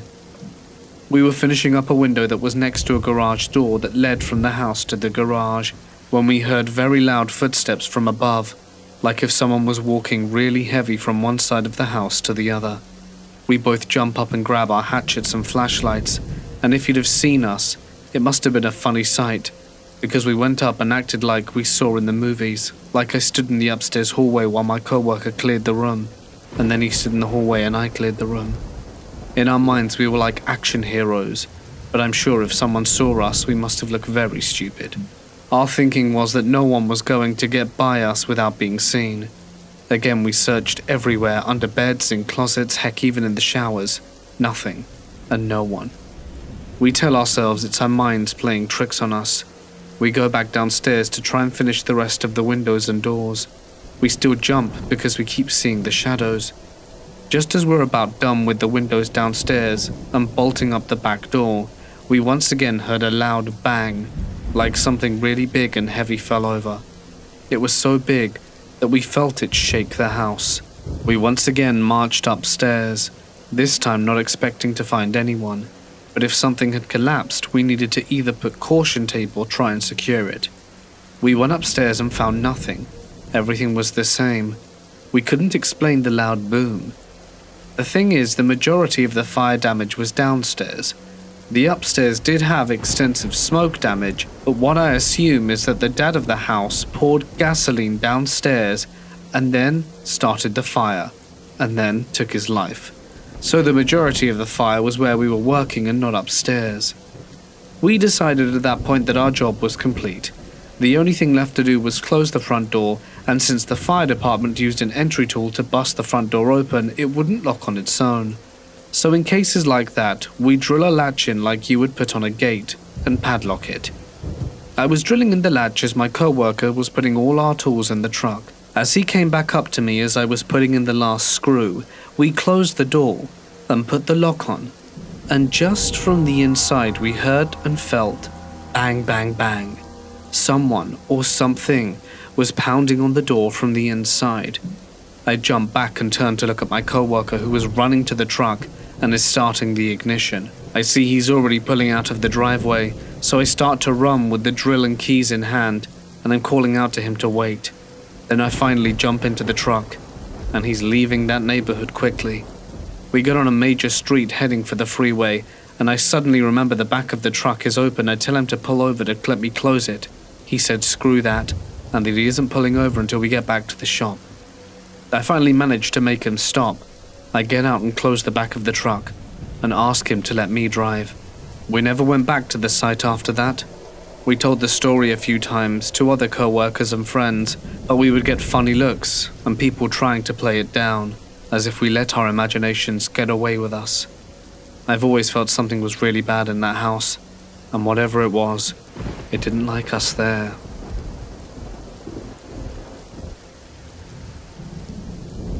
My family lives at the bottom of a mountain and owns 25 acres. 5 are cleared and the rest is woodland. I have the back of an old decommissioned ambulance that we set up not far from the trailer so that I can run electricity and internet to it. Now, this is when I first started sleeping out in it, and a friend and I had done so at the time. Both of us were 16 and having a sleepover inside it. Unsure what time it was, but it was still pitch black outside when all I heard was a deep voice, far too deep for either of us, say, "Hey, hey," a few times. The first one sounded like it was outside, but the second one sounded as if it was inside with us. I rolled over and saw the friend fast asleep, eyes fully closed. I honestly thought I was dreaming because I was half awake. Nope. I mentioned it to my friend, and he said that they had heard it too, but just in a different time of night. And when they'd looked at me, I was out cold, eyes fully closed. Would it be a crackhead uttering nonsense through the windows that have screens on them, which we had slightly opened because of the summer nights? Or perhaps a person who died in the ambulance, but whose spirit hasn't moved on yet? I'm unsure, but it certainly left me with a lingering sense of dread. I used to see faces coming out of the darkness of the hallway, so I would never sit in a way that I could see the hallway from the living room. One day I was sitting on the couch reading, and I saw a bright flash from the laundry room. I went to see what it was, but there was nothing in that room that could have made a flash. Another time I was in my dad's office, which doubled as my older brother's room once he got older, watching TV with my older brother before bed, and he fell asleep, but I was still awake. Suddenly, a nylon balloon that my youngest brother had brought into the room earlier began moving to the corner of the room. This wouldn't have been odd, but there was no AC on nor fan. It was just being pulled by the string. Speaking of my older brother, he had exactly one experience in the house. One evening he had eaten some ice cream and went to place his spoon in the sink. After doing so, he left the kitchen, but as he was walking out, he heard a metallic clatter. He turned around and saw that the spoon was in the middle of the floor. He simply picked it up and put it back. Once I was waiting for my grandmother to pick me up and bring me to my mum's house. I was home alone. I had gathered most of my things and was sitting at the kitchen table having some lunch. When I finished, I went to get my last bag from my room. I pushed the chair in before I left the kitchen, but when I came back it was pulled all the way out and was resting by the sink about 3 feet away from where I left it. I grabbed all of my things and waited outside until my grandmother arrived, and finally, once I was in the living room attached to the kitchen reading, when I heard the chime on our door go off. It wasn't an electronic chime, it was just a regular wind chime we attached to the blinds of the door leading to the garage. The garage entrance led directly into the kitchen. The garage door was always closed, and no one was due to come home for hours. My stepmom and brother were in the back of the house, and I heard no footsteps, but I hid and looked to see if someone would walk in. No one came. My stepmom walked out while I was hiding, and I told her what happened. We looked around, and there was no one to be seen.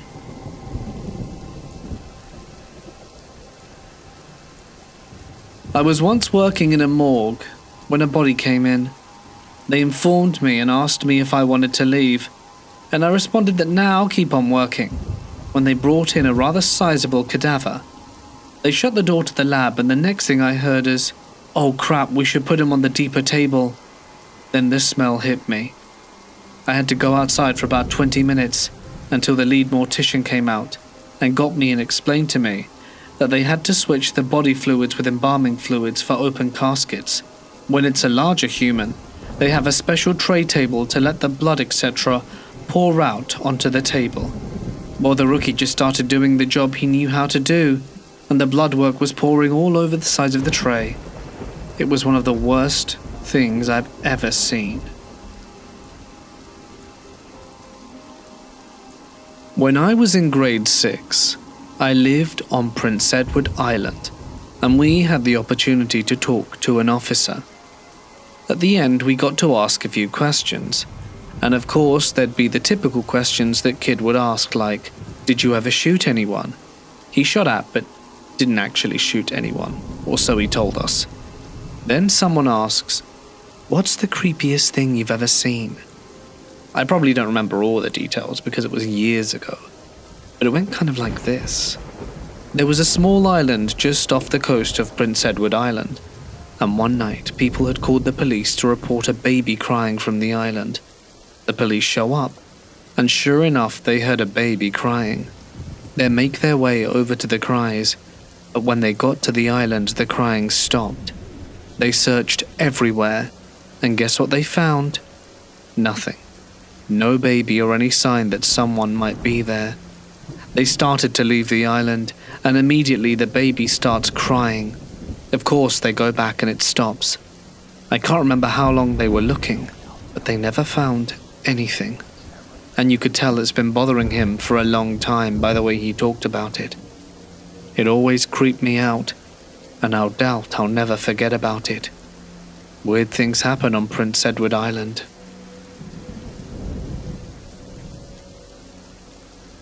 I've only been an EMT for about 6 months.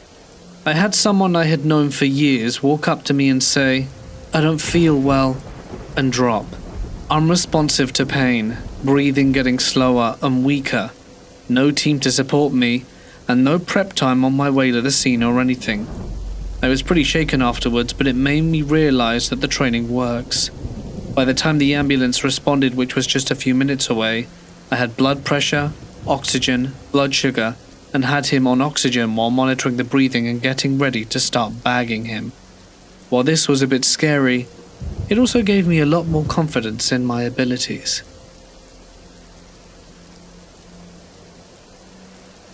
I work in a pre-Civil War town that has lots of antebellum homes that survived the war. As you can imagine, ghost hunters have been to the town on several occasions. But there is one antebellum mansion that is more of a museum that gets alarm calls semi-frequently. Every time we get a call about the side door opening, we have to go and check. And when we do so, not only do we find that no one has ever trespassed, but the most unsettling thing of all is that every cabinet, door and drawer in the kitchen is always open. Every single time. We've spoken to the caretaker about it on multiple occasions, and he says that it's been happening since he started looking after the place 30 years ago. Because as you probably suspected, those drawers and cupboards were definitely not left open before we got there. Now, we don't clear the place without backup.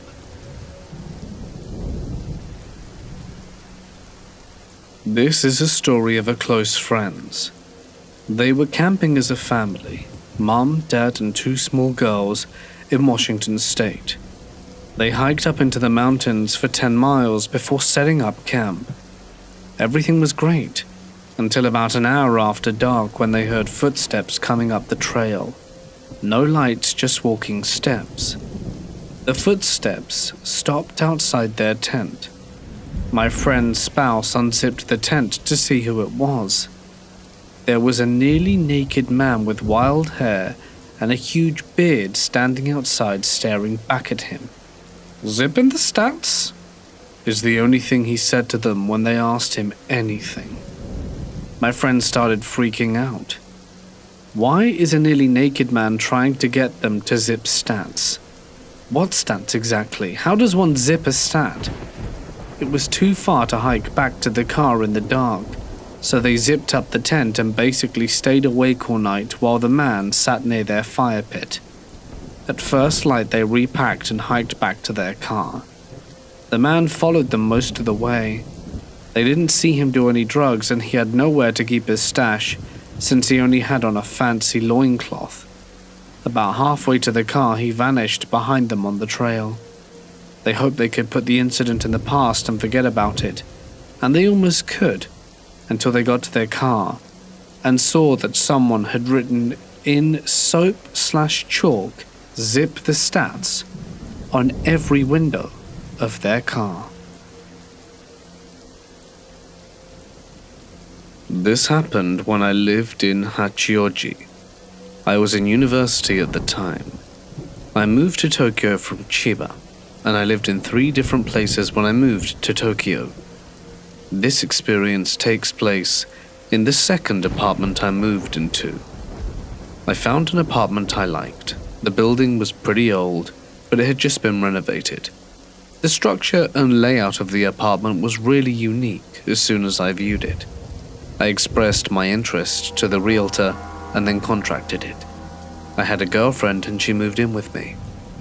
Let me just explain the layout of that apartment. It was on the 2nd floor of the building and in the corner.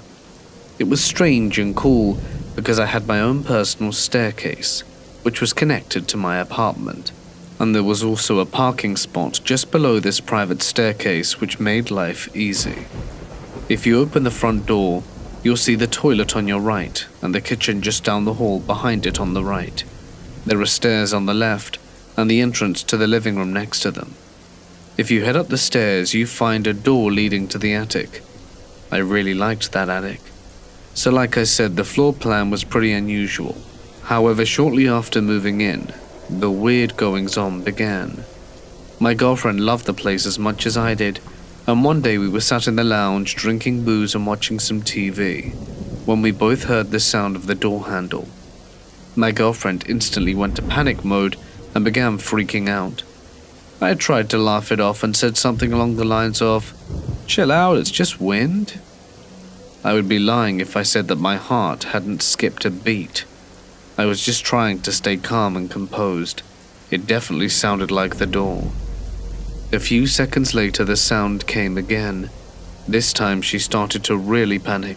She was close to tears. Now, what kind of man or boyfriend would I be if I didn't go and check it out? So I asked her to wait there while I went to see where the noise was coming from. But I was bricking it in reality. It was very stressful. I came out of the lounge and faced the front door, and I saw something. I saw what was causing the noise.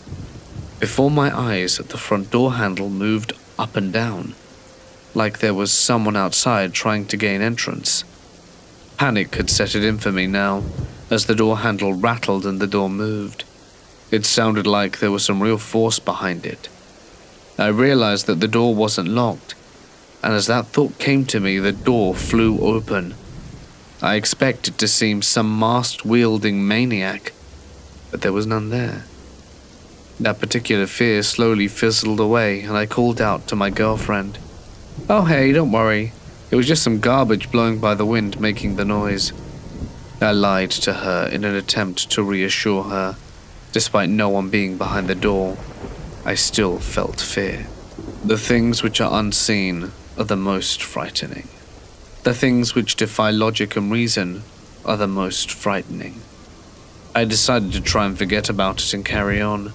Stuff it down with brown.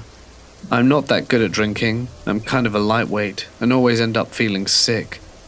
That day was really strange though. I didn't drink much and I began to almost hyperventilate. My breathing got fast, I felt hazy and dull. It was as if I was looking through a yellow filter. Everything had a yellowish tinge to it. Something was definitely wrong. I felt as though I would either die or faint, and I'm not being melodramatic. Things really escalated. I sat there panicking silently and internally until I couldn't bear it any longer. I turned to my girlfriend and asked through labored breaths for her to call an ambulance. She did. An ambulance arrived and I was taken to the hospital. While there, I was informed I had suffered hyperventilation, which they assumed was likely brought on by some sort of stress factor. They said my symptoms had already begun to subside. And as you know, I was just at home sitting around drinking, so how on earth did that suddenly happen? I didn't feel stressed anymore. I just asked to leave, and we called a taxi to go home. Well, I was pretty concerned, and that had never happened to me before, so I called my mum and asked for her opinion. I'll digress for just a second and tell you about her. She's always believed that she has had the power to sense the presence of spirits, and I don't think I have such an ability. It sounds like the early symptoms of possession. You need to be really careful, is what she said to me. That really creeped me out. The hyperventilation turned out to be a regular thing. I learned how to manage it better, but with each bout I decided I didn't want to live in the apartment anymore. There was just something quite wrong there. I tried to get out as soon as possible. My girlfriend was also in agreement that she wanted to leave soon. She could see something was affecting me. I tried to stay out of the apartment as much as I could. As soon as my classes would end, I would try and find other things to do outside to keep me busy. I'd go play the slots now and then, and I wasn't even interested before, and I don't play them anymore. It was a strange, short-lived hobby. After that, I'd pick up my girlfriend from her office job and head home. About a month from the door incident, one evening, we came back to the apartment. Like I said, there was a spot right by the stairs which I always liked to park in. However, when we got there was a bunch of people in the car park, and I noticed that one of them was a monk, and the others were all wearing mourning attire. There was a bouquet of flowers and lit incense sticks, which was a very strange sight to see. My girlfriend and I felt a little panicked. We parked away from them in a different spot, and I headed over to ask what was going on. The monk just smiled and replied, "Oh, don't worry, things are going to be fine now." I didn't understand, and I asked him to explain what he meant, and then a woman in her 50s stepped forward. "I think I can explain. My husband ended things here. I'm sorry." My mouth hung open. Apparently, he took his life in our apartment only a few days before we moved in. I was stunned but asked, "Why are you doing this now then?"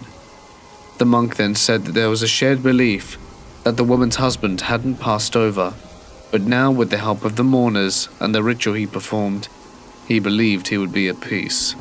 I wasn't certain that I could trust if the man's spirit was truly at peace.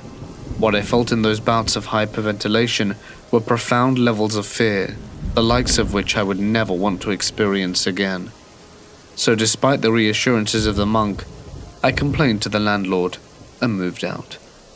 I'm happy to say that the hyperventilation episode stopped instantly, and my girlfriend and I live a far more comfortable life.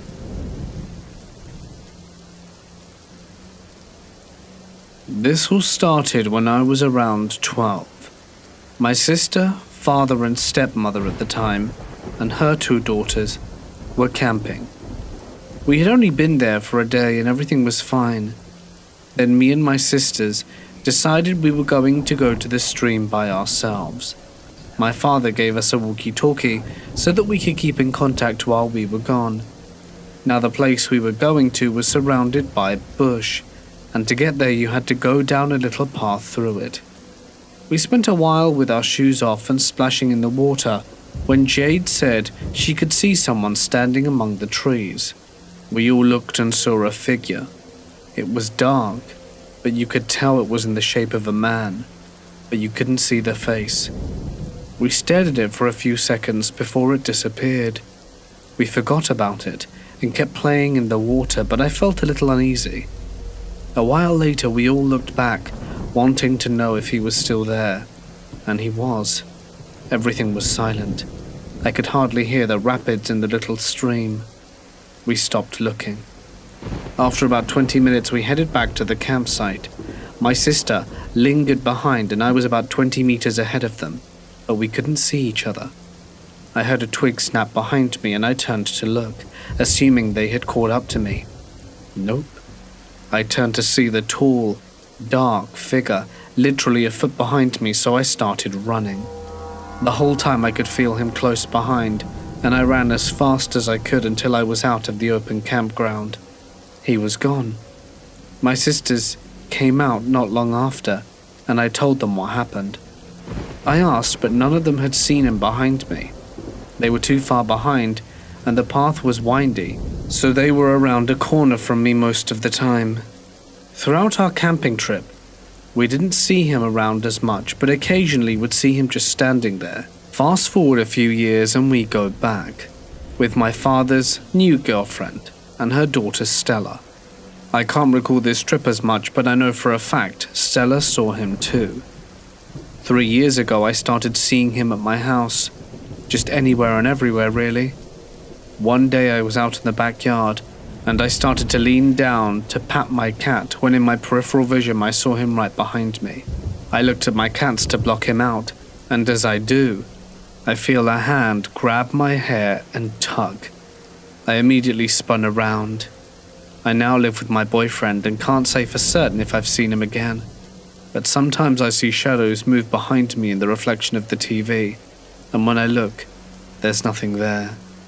I try and chalk it up to being a trick of the light, but I did hear something recently. My boyfriend's alarm went off for work, waking me up too. He switched it off but laid in bed a bit longer. I was awake then, facing my boyfriend's back, one eye closed as it was smushed against the pillow, and suddenly, I kid you not, I hear someone whisper my name in my ear. It was so clear, and I could even feel a cold breath on me. I sat up and said to my boyfriend, "Did you say my name?" He looked confused.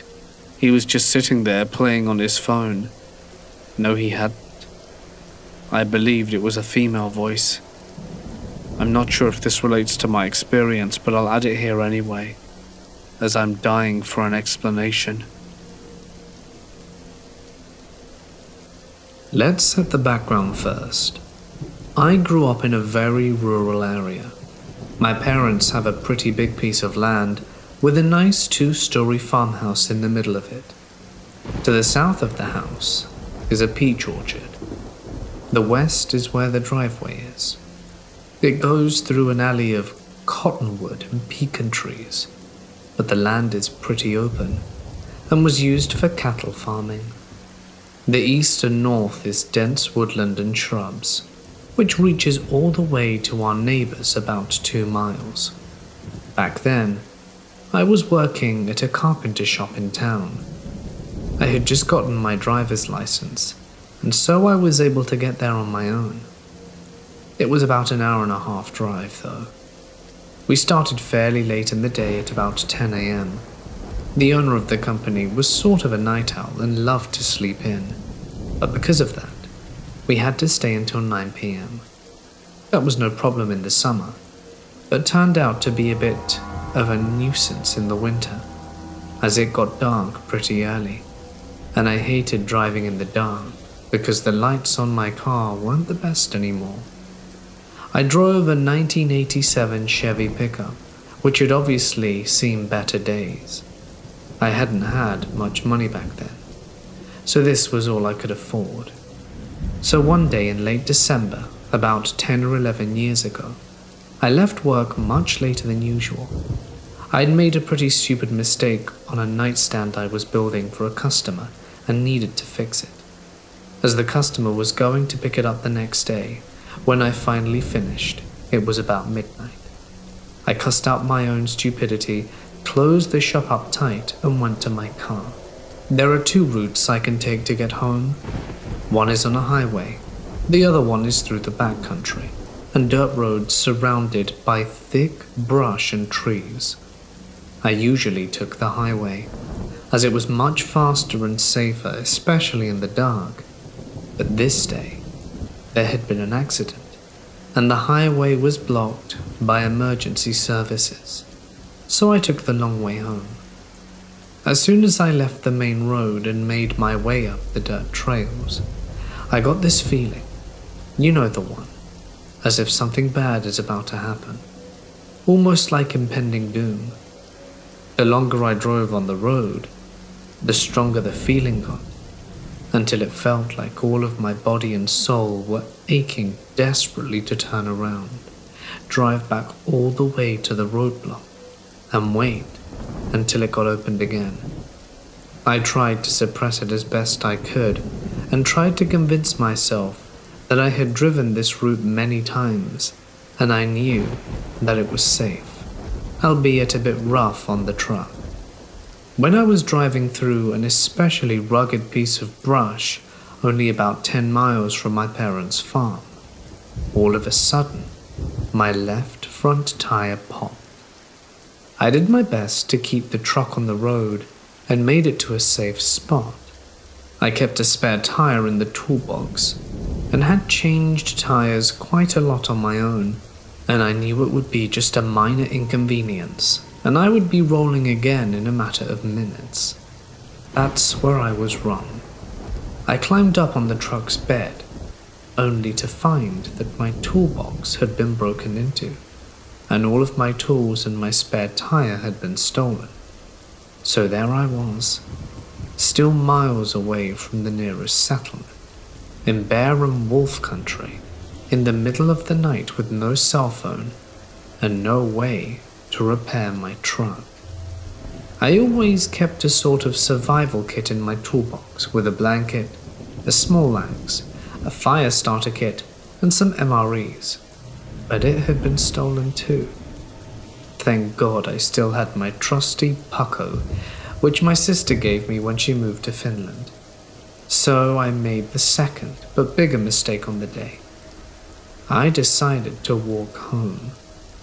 To this day, I still don't know why I made this decision. All I had to do was wait in my truck until sunrise, and I knew a neighbor was driving this road every day at around 8 a.m. He could have taken me to town and called my parents to get the truck, but some stupid fart in my brain said, "Nah, we're walking." So I went. I locked the car, took my rucksack with my belongings with me, and began walking. I couldn't have walked far when I got this eerie feeling, like something or somebody is watching me. I turned around, but nothing was there. I picked up my pace to make it out, when all of a sudden I heard some rustling in the bushes to my left. I called out, "If there's someone there," but of course received no answer. The feeling of being watched got stronger and stronger as the rustling became more frequent, when suddenly the brush stopped and I came to a small clearing. That's when he spoke to me for the first time. "Hey there, boy." He had a pretty weird pronunciation. The first part was spoken softly almost gently. But the boy was like an explosion in my ears. He made a tiny pause in between and then spewed out boy. He was big, 6'6", wearing a long trench coat and hat. Grey, short hair with lifeless eyes, almost like that of a perished fish. But what really scared me was his dog. He had a huge, black, shepherd-like dog, but it looked very wild, almost like a wolf. I immediately froze with fear. I always heard this term, but could never imagine it being like this. I couldn't move. I just couldn't. I tried, trust me, God, did I try. "What you doing there, boy?" he asked. "Don't you want to talk to me, boy?" I still couldn't move a finger, but my mouth slowly started to work again. I told him about the truck and how I was trying to walk home, but I don't think he was able to understand a word that I was saying, as I was stuttering and slurring the words due to fear. He made few steps towards me, his dog fixated on me like prey. He came so close that I could smell him, a very odd smell, a bit like old cigarettes, but there was something else that I couldn't point out. I still stood there unable to move. He took a deep breath and closed his eyes, almost like he wanted to remember the smell of fear radiating from me. He started to grin, not a genuine, honest grin, but the one where the eyes aren't involved. They stayed as lifeless as they were. "Be careful out here, boy. There's a lot of dangerous things out here, boy," he said, and vanished into the brush as suddenly as he had appeared. I started to thaw up and was able to move my body again. All of a sudden, my knees felt weak and wouldn't bear the weight of my body anymore. I collapsed to the ground and my whole body began to shake uncontrollably, and I began to sob with relief. As soon as I had regained control over my body again, I ran like I never did before and never have again, all the way home, which was quite a long way. I can't describe the feeling of relief coming over me when I saw the all-so-familiar porch lights coming up in the distance, and I reached the edge of the woodlands on our property. "Hey there, boy." My heart skipped a beat. I screamed from sheer terror and knew that this would be the end. So, I didn't stop running. I ran and ran and ran and never even bothered to look back. Only when I reached the warm yellow circles of light cast by our porch lamps did I dare look back. He stood there on the edge of the woods, like he did on the clearing, his animal on a leash next to him. He grinned this creepy grin again. I fumbled out my keys, as my parents locked the back door at 8. I unlocked the door and stumbled in. Only when I had locked the door I started to feel remotely safe again. I went upstairs to my room and made sure that all the windows were locked on my way out. When I looked out the window, he was gone. I told my dad about this when we got into the truck the next day.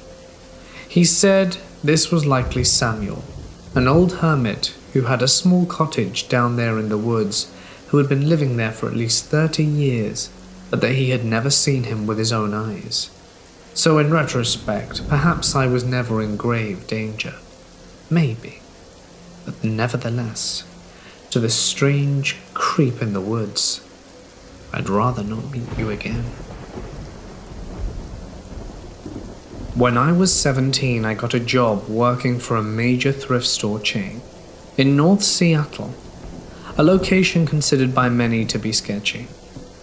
The MO of this chain was to buy up old grocery stores or other serviceable old buildings and open up stores.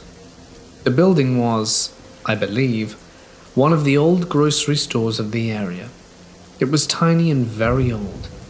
I had made a few friends while working there, most of whom I'm still friends with today, and recently this was brought back up. It blows my mind I could have forgotten this because it's the only actual tangible evidence I've ever seen with my own two eyes of real paranormal activity. Here's what went down. One night after everyone went home, the security alarm went off. That flagged the security company to send a police car and to inform the building owners. So on and so forth down the chain of command until it landed at my friend, the store's supervisor's, feet.